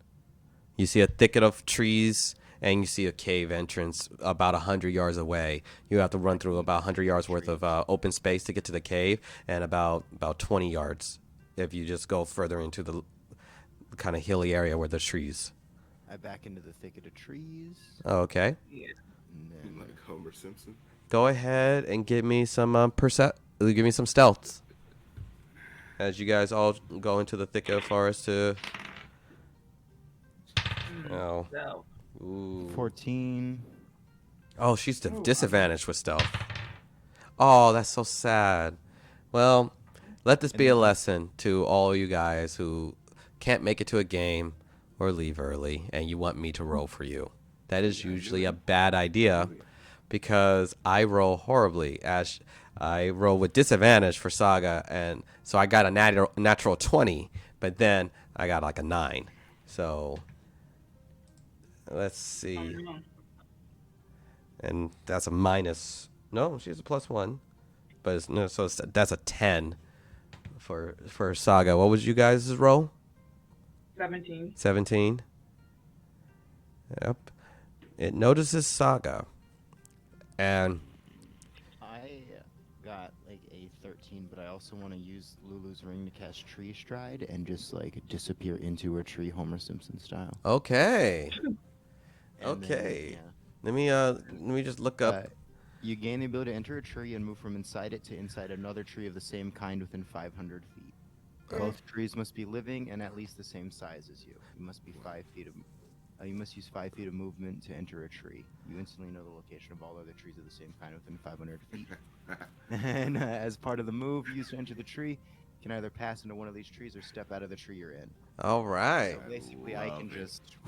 You immediately, as you guys all see, him in very Bugs Bunny-like form, look at the tree, go, and jumps right into the acme hole into the tree, and it's just hopping in between the two of them. Very much. Well, that's actually, I didn't realize how much of a Looney Tunes moment that was, but that was which your goat just kind of, just trying to follow along. For the record, the goat's name is actually Billie Jean. Billie Jean. Not your lover. Goat Billie Jean. Billy Goat. Billy Goat. Ha. Billy Goat Jean. Ventures We're along. gonna try to shift the goat so it's not vague. Like, stop making noise. As you guys cut into the thicket, you see the rook just is flying overhead, seemingly making a few passes. Are you guys going to try to move around, or are you just bearing down and waiting? I'm cool to wait like that. But, you know, Okay. Alrighty. As you guys just stand there quietly, hoping the rook loses interest, give me some more stealth checks as you guys just hang out. Oh, Except for you're fine. You're fine. I'm, like, in a tree. You are a tree. You're fine. Hard tree. Oh. Tree. Okay. it Okay. is 13. 27. 27. You guys wait, constantly looking at the rock. And you just, okay. It looks like it's just there. And you guys just, hour passes, 2 hours. And then after around the third hour, it starts banking further away, further away, further away. And you feel like you have, the rock has left the area. Which direction did the rope go? Like, Further up the mountain. okay, further up the mountain? Yeah. Go up and over the mountain. Okay. And Okay, I'm gonna exit a tree closest to that cave. you venture over to the... Yeah. Well, that's where the goat's going, right? The goat is around you right now. Okay. So I'm just gonna appear at the cave mouth, like in a tree that was right next to it, because I can sense every tree within 500. As you approach closer, you notice inside that cave, coming out, is a large owlbear. I back into the tree again. And then as one of them comes out, another one comes out, and then a juvenile one comes out in there.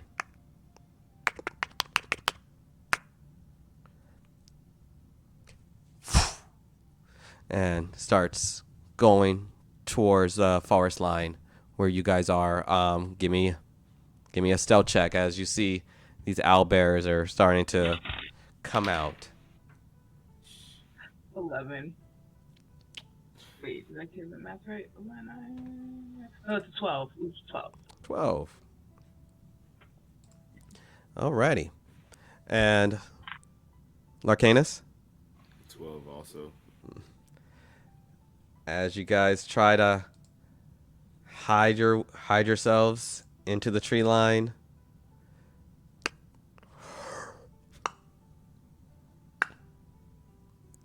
And then catches you, Larcanus. I need you guys to roll initiative. I think I have advantage on that at least. I'm technically not engaged, right? Do I need to roll initiative still? If you want to be a part of the combat, yes. No. So 20. 20. Yeah, no. I got a natural 1. Ooh, Lovely. good stuff. Give me one. That means nothing on initiative, though. Initiative +5. So +5. That's a 6. Okay, hold on 1 second. 1 second. This one wants to be... there you are. There you are. Okay. There we go. Let me get those rolls. One. Okay, you got a natural... You said you got a natural 1, Leoric? Yeah. That'll be, I don't know, +5. That's a 6. A 6? Plus initiative. Okay. Roxa? Got an 8. Larcanus? 20. 20. And Saga. It's got a... What is your initiative? That's a... Oh, you can get advantage on that. Ooh. That's a 4. That was the good... That was the good roll. Mm. Now for the owlbears. Okay.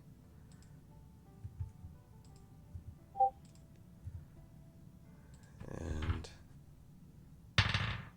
ooh. Let me get you guys over.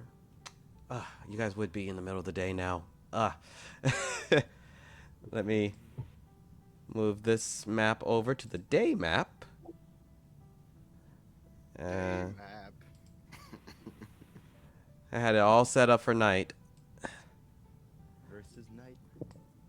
Let me throw you guys in there. Boom. And got you. And hold on, let me go turn the AC on because your boy is sweating like Larcanis around chicken. Aha. Wow. Go ahead and get yourselves all together. Yeah. Okay.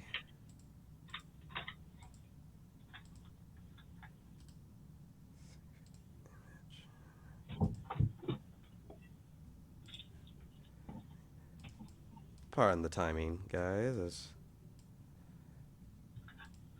just getting it all set up. I didn't realize. I was like, oh, you guys are going to be in during the day. And I have a day map and a night map. And I was so sure it was going to be a night.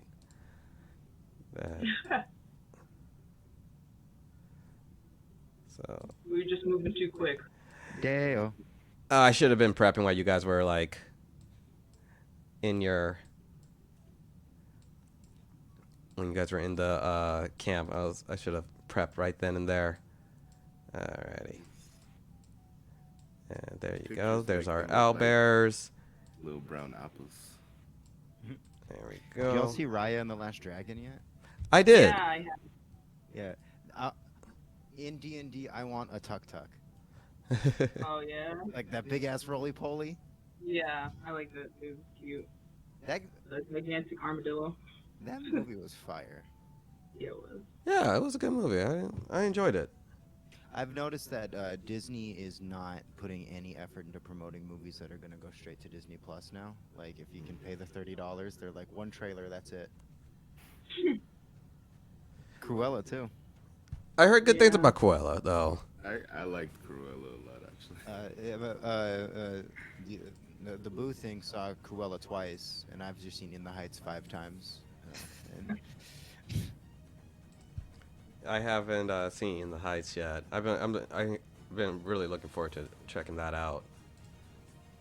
And I'm just assigning your characters. You guys can move your guy, oh, hell yeah. Rich, right here, and you should be good. You should okay. Leoric should be good. Sean's good. Yeah, that should be everyone. Okay. I am in a tree. You guys should be able to move your. I'm in a tree. You guys should be able to move your guys right now, and just. Alrighty. Sorry for that. No worries. Go ham, because your boy's going to spend his first couple turns conjuring shit. All right. Well, the first one up is the owlbear, who's going to let out a massive shriek and come barreling at let's see who is in front. It's going to be like, is this the? Oh, you're in the tree, right? Yeah, I'm in a tree. Yeah. I can't be seen. Alrighty. And And I guess. is this where you guys want to be? I thought I was also in the tree line. You guys were in the Yeah. tree line when this encounter happened. So if you guys can move your guys over into like, you guys can tell like in this map, go ahead and place yourself. Yeah, I am of the trees, though, so I can just... I'm like Chris Angel Mind Freak right now. Okay. Let me move over. Boom. Okay. There we are. All right. And oh, Saga. Be right there. And we will start the combat with the owlbear, who is going to go after Leoric Lovely. Oh, wow. as it just barrels over at you. And as 16 to hit. No, my armor class is What's your armor class? 17. 17. Okay, it tries to first go at you with this beak, and you just dodge around it, catching its momentum, and that other one, the claw, is even worse, and tries to try to cut you in half with the claw. You just duck right under it, and that will, and it again lets out a massive shriek. And next is okay. Larcanus, you're up. Yeah. Since this guy's doing some stuff, I want to get behind him for advantage. Yes. And you know me. We're gonna go with the stick. How strong are these things? Wow, that's terrible. That's a 14 to hit. That's with advantage though. Okay, yeah, so that's a 14. 14 hits. Okay, perfect.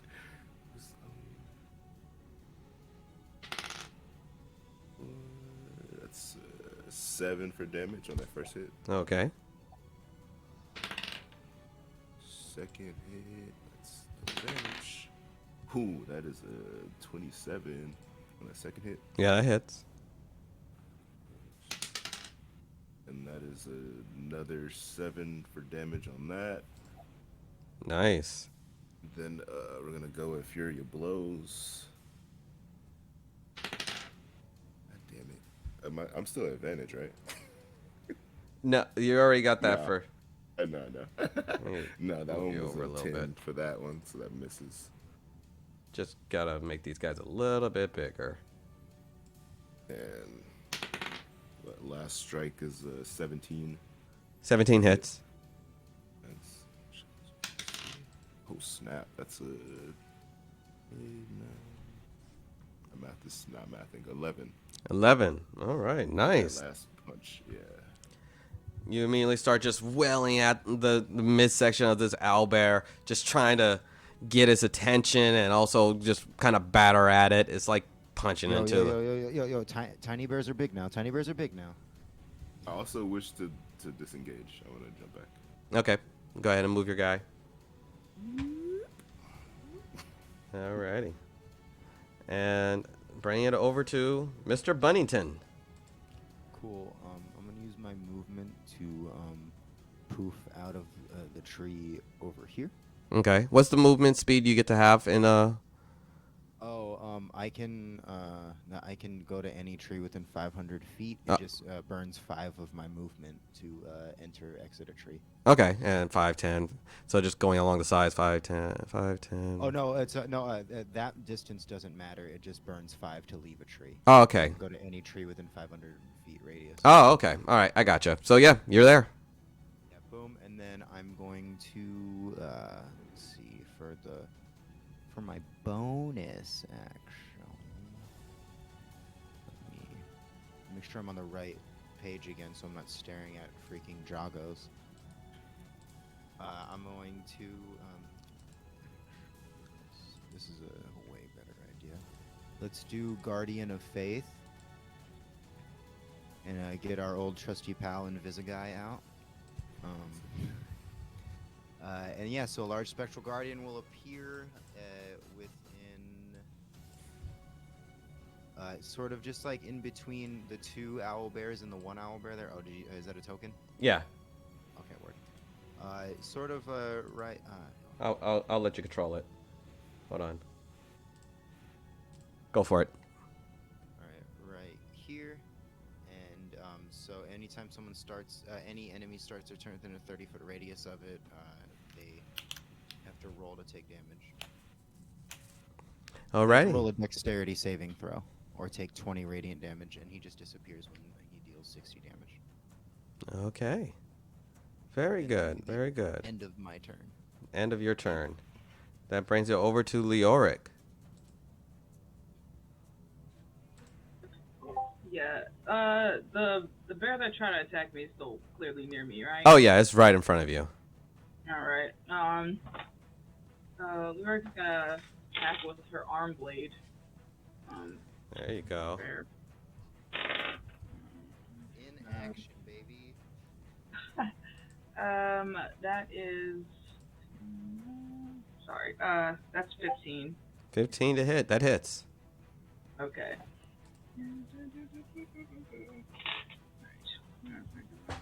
Nice. Okay. You're like the Witchblade now. You guys remember that show Witchblade? That's cool shit. No, I don't think I know that one. Female detective gets cursed by an ancient arm blade.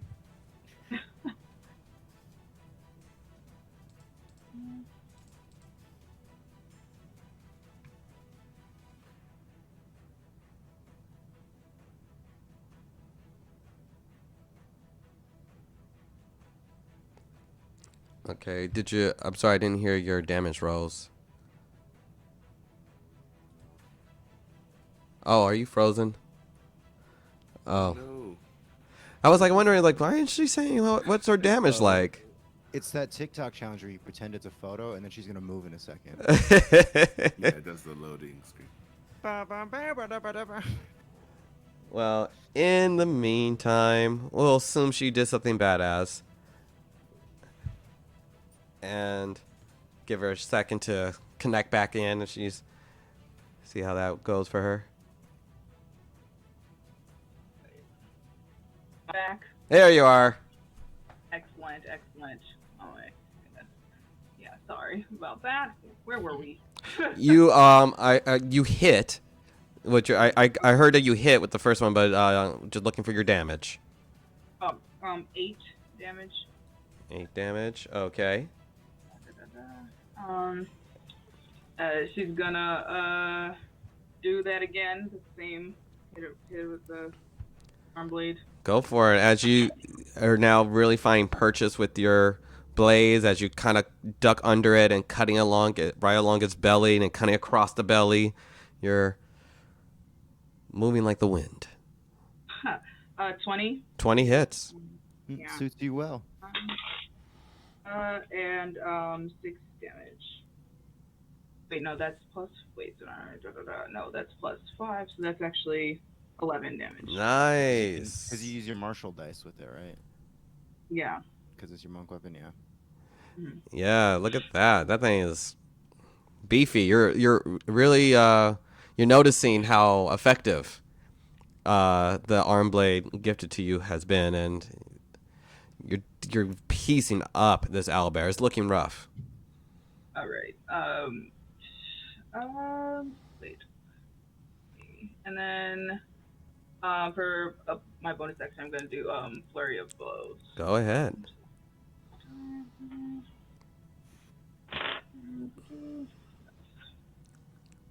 So That's a blow. if she's doing flurry of blows and the arm blade is attached to her hand, You know, I was thinking the same thing, but I was not gonna say anything. it's not like mechanically. I hear what you're saying. I understand your reasoning. But that would be so That is- fucking broken. No, Yeah. that is how you do Wolverine's signature berserker. Berserker. Sneaky, sneaky, Look. sneak. I like to consider myself a pretty, lenient Yeah. DM, but I gotta. Question. But if, because I know, like, That's Dennis was kind of thinking rules is brass written. knuckles. Would the brass knuckles be added to flurry of blows? 'Cause that is directly on his fist. That's what I'm trying. That's what I'm trying to do. I was hoping that nobody brought that up, so that it would just be like in mid-fight, and I'd be like, and also piercing damage because. Oh my gosh. I understand. Only if you have bags of broken glass, like at your saddles, and then you just stick your hands in it. It just, sir, is there a way for me to kill your creatures just even faster? Yes, I would like to one punch man them, please. I want to say that like these arm blades are still very long and wide. As far as the speed you naturally go with Fury of Blows, it's just gonna weigh you down more, and you have to pull them back or use your legs. I'm completely joking. I know you are. I know. Yeah. I expect But it is a fun conversation to have. it's reasonable, and if I was a player, I would be making the very exact same argument. Very close. Wait, what am I doing? I lost my other train of thought. Okay, you were doing Flurry of Blows. Or Yeah. at least one hit could get it because the other hit just pushes the blade back in. Just stop. Oh, yeah. So that's 16 a hit, so that's then 1d8 plus 5. Okay. Which is 7 plus 5 is 14 damage. Nice. As you start welling onto the side, it starts falling over, and you're like trying to hit at the neck now, and it's starting to buckle. It's looking incredibly damaged. It's on his last legs. Alright. Yeah, Leor's just kind of do like I don't know. I think I'm done with that. Yeah, Leor is gonna spend a key point to disengage Okay. from the bear. Alrighty, as you pull back, it is the next owlbear's turn. And it's going to, let's see, you're kind of covering. So it's going to run over to Larcanus. All right, as it passes through, it needs to make a dex save. Yep. It's the Guardian. Oh, God. It's gone forever. Alright. Oh, no. Alright, gonna, you know what? I'll do a quick little shout out. I'm gonna use dice I got from Hilltop Dice. Awesome dice maker. You check her out on her TikTok. Let's see. Yep. Still rolls like I'm rolling. So that's a 7.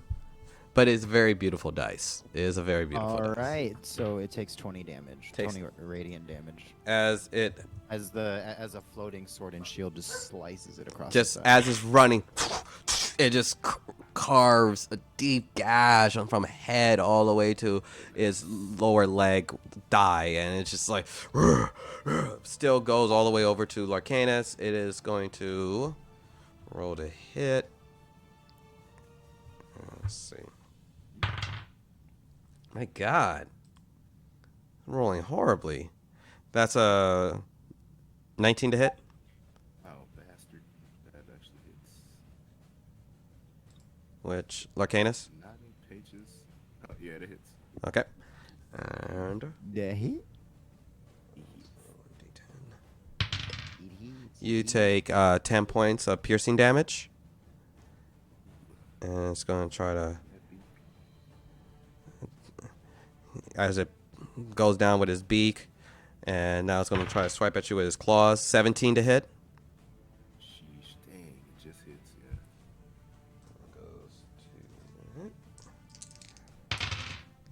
Oh, no, for 9 slashing damage. Now I have 3 slashes across my chest like Bruce Lee. Yeah. I would like to note that. Yeah, as the thing creams down, gives a perfect gash along your scales. And you guys see the Look, Candace, when did you get that jumpsuit on? Exactly. reference that only a few of us will get. Game of Death, by the way, guys, is a great movie. It's his last movie. You should definitely check it out. Please do. He fights an NBA player. Oh, we went. Right. Oh my God, that he trained. Come on, you gotta. Yeah. You have to. Hey, watch remember when they let the RZA direct an episode of Iron Fist, and he was like, "What if I just remake Game of Death?" Yeah, and Yeah. notice how And it that's worked. It's the only good episode of that whole series. whole series, hands down, I hands never down. watched the series. You didn't miss out. You missed out on the episode directed by the RZA, but that is always Only available one. in the ether, yeah. Only one worth it. All right, now is up for the next owlbear, and it's gonna come and join. Boom! Hit me with that deck save. Yep. Ooh, yeah, that's a fail. Whoo, 20 radiant. Man.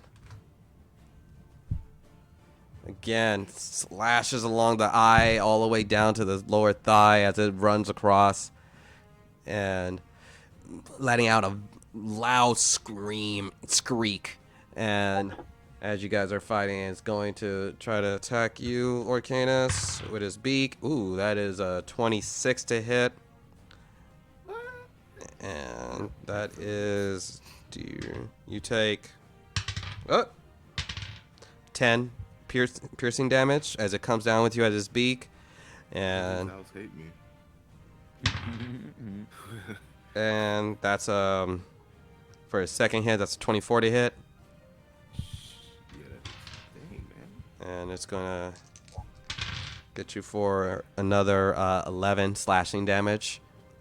As now you have the cross, the 3. You have now the kind of 3 X's Yeah. along. So it looks cool. It looks cool. Hurts like fuck. It hurts like hell. It But looks badass though. And I'm just standing there. Clearly just not I'm not all there, but I'm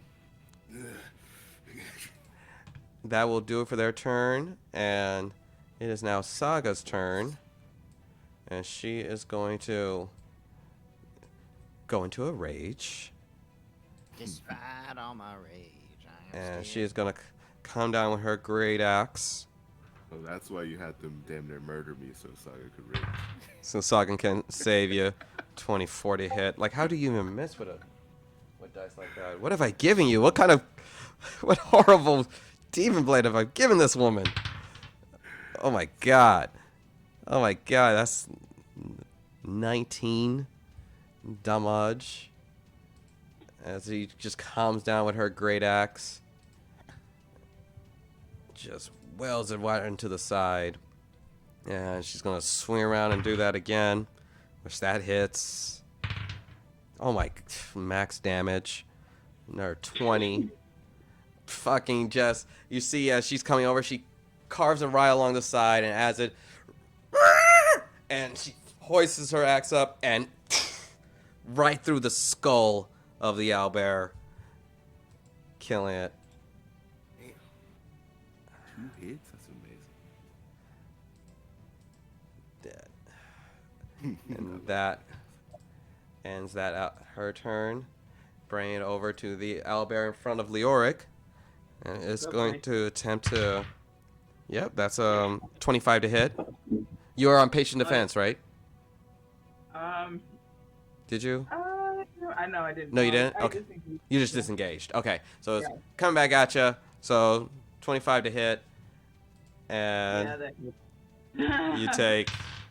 you take 15 piercing damage as his beak comes down. All this blood is gushing out of blood, and so as it's hitting you, its own blood is like now on top of you as your wind just kind of swirling it around. And it's going to come at you with his claw. Oh, that's a low roll. That's 13 to hit. No, that does not hit. Tries to slash at you with his claws, and you just go right along with it as the wind goes. And then that does it for his turn. You guys hear.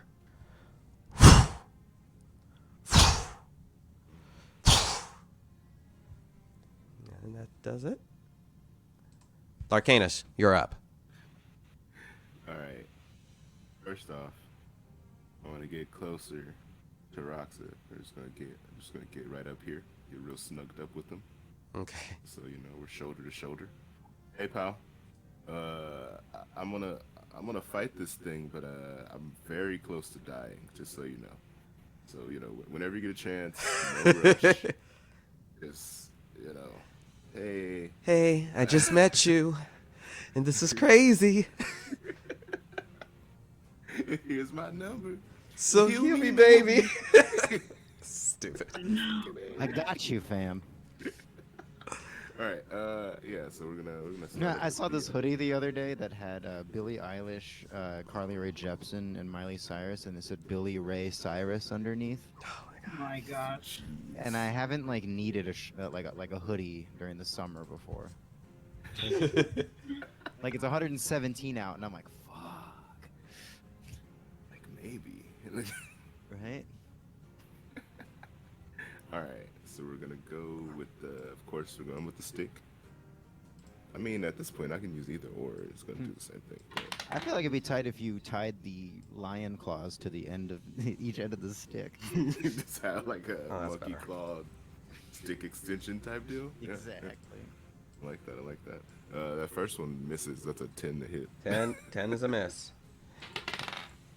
Oh, jeez. Second one also misses. It's a Ooh, freaking buddy. 11. Right. Okay, there we go. Now we're back. We're gonna go Fury of Blows for the bonus attacks at least. There you go. And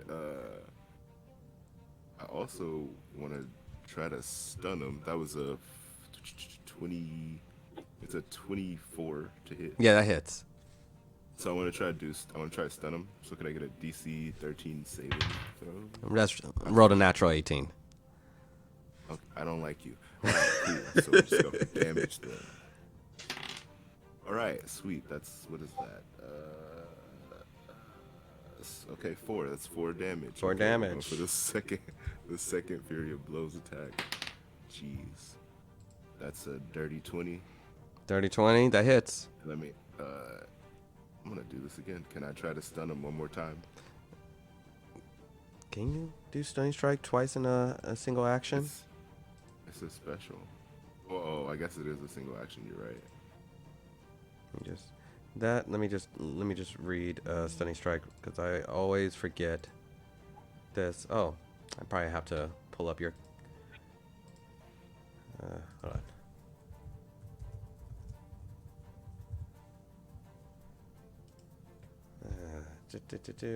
Apologies. There you are. Stunning strikes. You can interfere with a function when you hit another creature. When you hit another creature with a melee attack, you can spend 1 key point to attempt a stunning strike. So just as long as you hit, you can use a stunning strike. Did I roll that? Yeah, I rolled 20 for that one. So that hits. That would be a hit. Yeah. Okay, you're doing. That's a 16. God damn it! All right. Worth a try. And at least that's 9 for that last punch. Alrighty. It's starting to look very hurt. Looking very hurt. You're feeling like, wow, we've been fighting giants and fucking spiritual creatures from the abyss, so feeling confident fighting an owlbear. Something you never thought you would be saying. But Here we are. here you are. Alright, does that do it for your turn? Yeah, that's it for me. Alright, Roxa, you're up. Cool. So I'm going to, from a bonus action, cast Holy Weapon Mm-hmm. on my mace. And Holy Weapon. Here it is. You imbue a weapon you touch with holy power. Get closer to the mic, I can't hear you.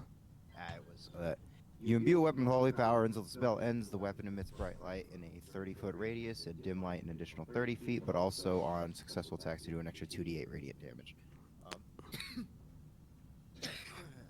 So I'm going to light that sucker up and then run over to let me pull this up and sort of like step to the left of Larcanus and just sort of with like this glowing mace just try to whip this owlbear in the face. Okay. Roll to hit. Fuck yeah, that's an 18 to hit. 18 hits. Cool.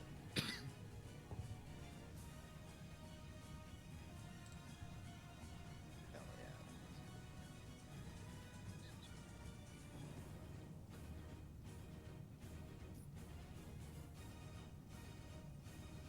So for the regular mace hit, that's gonna be just a 7. Okay. Plus the radiant damage is going to be another 8 radiant damage. So 15 altogether. Nice, nice. The owlbear's looking very messed up. And it's starting you come at it with the radiant damage, the bright light kind of just almost blinding, and just again, and it's starting to really look worse for wear.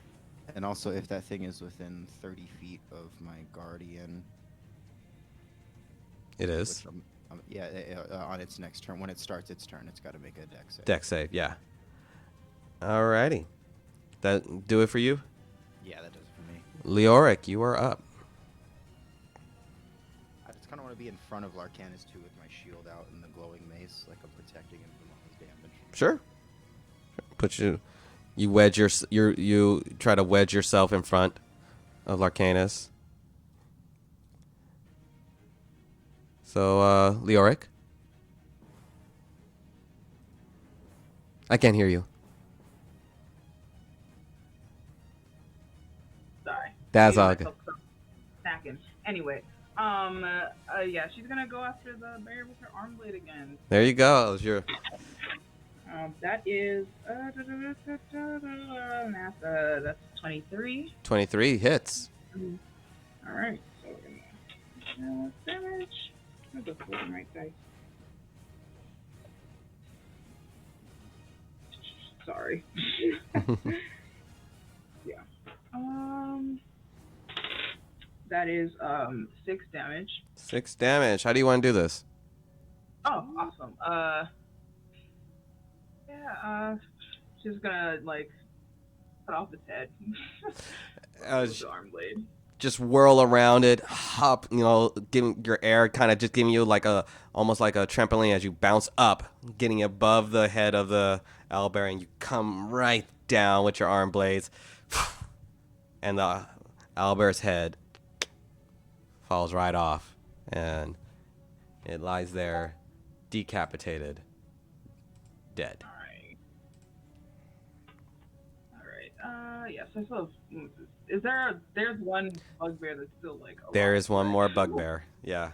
I mean bugbear, alright. owlbear. Oh no, not Owlbear. bugbear. Oh no. All right. Yeah, that'll be a different tribe. Yeah, the last bit of the tribe getting murdered by your own. Oh my Yikes. gosh, didn't even try to have a conversation. Alright, so, Leor's gonna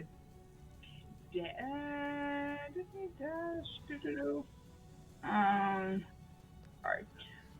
Is gonna move over to the, other owlbear. Sorry, owlbear. I think I'll be behind it at this point because it's facing. Yeah, and it's a dead carcass now. You can hop over it. Yeah, okay. So I'm just gonna come over here, behind the other Mm-hmm. bear. And on my bonus action, I'm gonna do flurry of blows. Go for it. First.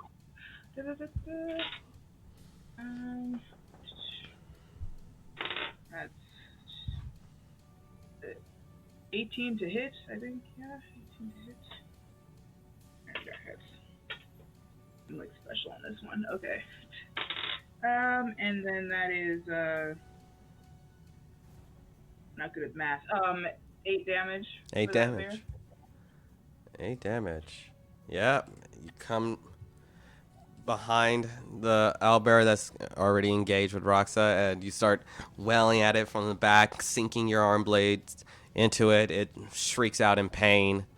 It's looking very much on its last leg. Alright. Yeah, I think, yeah, that's it for me. That's it? Alrighty. Bring it over to the owlbear. It's going to do another massive shriek. It's gonna. Dex save. Yep. That's a 13. No, 14. Yeah, it's got to make a 15. 15. The last bit of the spirit guardian, because it says it goes away after 60, right?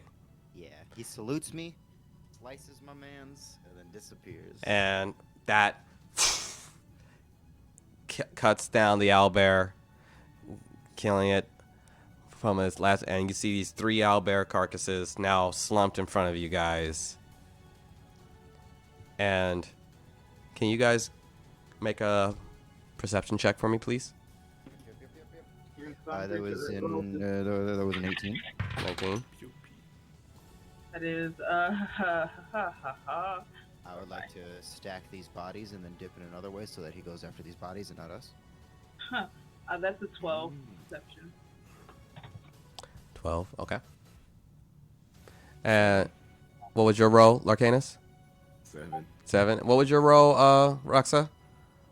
17. 7. Oh, no, 18, sorry. And let me roll for. Well, that's a natural 1 on perception for Saga. Okay, considering where you guys are. Oh, and then your goat, right there. Billy? Eh.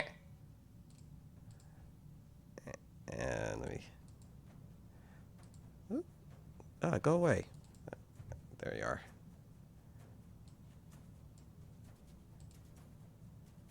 Let me just frame our guy here. You hear in a flash, because it did way better in stealth than all of your perception rolls, and is going to fly down and go to grab at the dead owlbear, and it's going to grab at but as big as yours. So you're also have to make a dexterity saving throw. You're going acrobat. You're going making a contested grapple check, Roxa, as it's trying to claw and grapple you and the owlbear in its claws, in one of its talons. As it's also going to go for So acrobatics, you said? acrobatics or athletics. Acrobatics it is.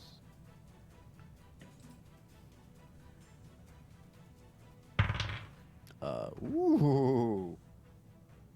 15 plus 5, baby. That's a dirty 20. Dirty 20. You get out the way just in time before the talons grip it around the owlbear, and it's going to lunges over and grabs Saga with his talons. And Sorry, it's just there's a reaction for holy weapon. oh yeah, It's a bonus. When I dismiss the spell, it emits a burst of radiance each creature of my choice. So just that guy. I can see within 30 feet. Must make a Constitution saving throw. On a failed save, takes 48 radiant. Okay. It's blinded for 1 minute. that is a natural 18, so that's a 23 in Constitution. Yeah, he passes. Yeah. So he only takes half the damage, and he's not blind. Okay, what's the damage?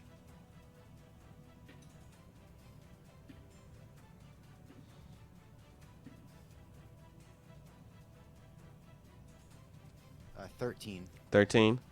All right, it takes it, no problem. But then again, it like the shock makes it kind of jolt. The talons kind of drop the owlbear, but the other talon grabs Saga, and it starts to do a. And I need you guys to make another, as the wind is starting to push you guys back. Give me a dexterity, seeing if you guys can keep upright. Did another dirty 20. Dirty 20. That's a 22. You guys keep upright. You guys are able to not get knocked prone, but the rock is starting to fly up and out, And it still has Saga. and it has Saga grappled. Okay. I am gonna cast Levitate on myself. Okay. And float up to however high the rocks is, and I'm going to try to hit it with my arm blade. Okay. You hurl up, trying to strike at it. Go ahead, roll to hit.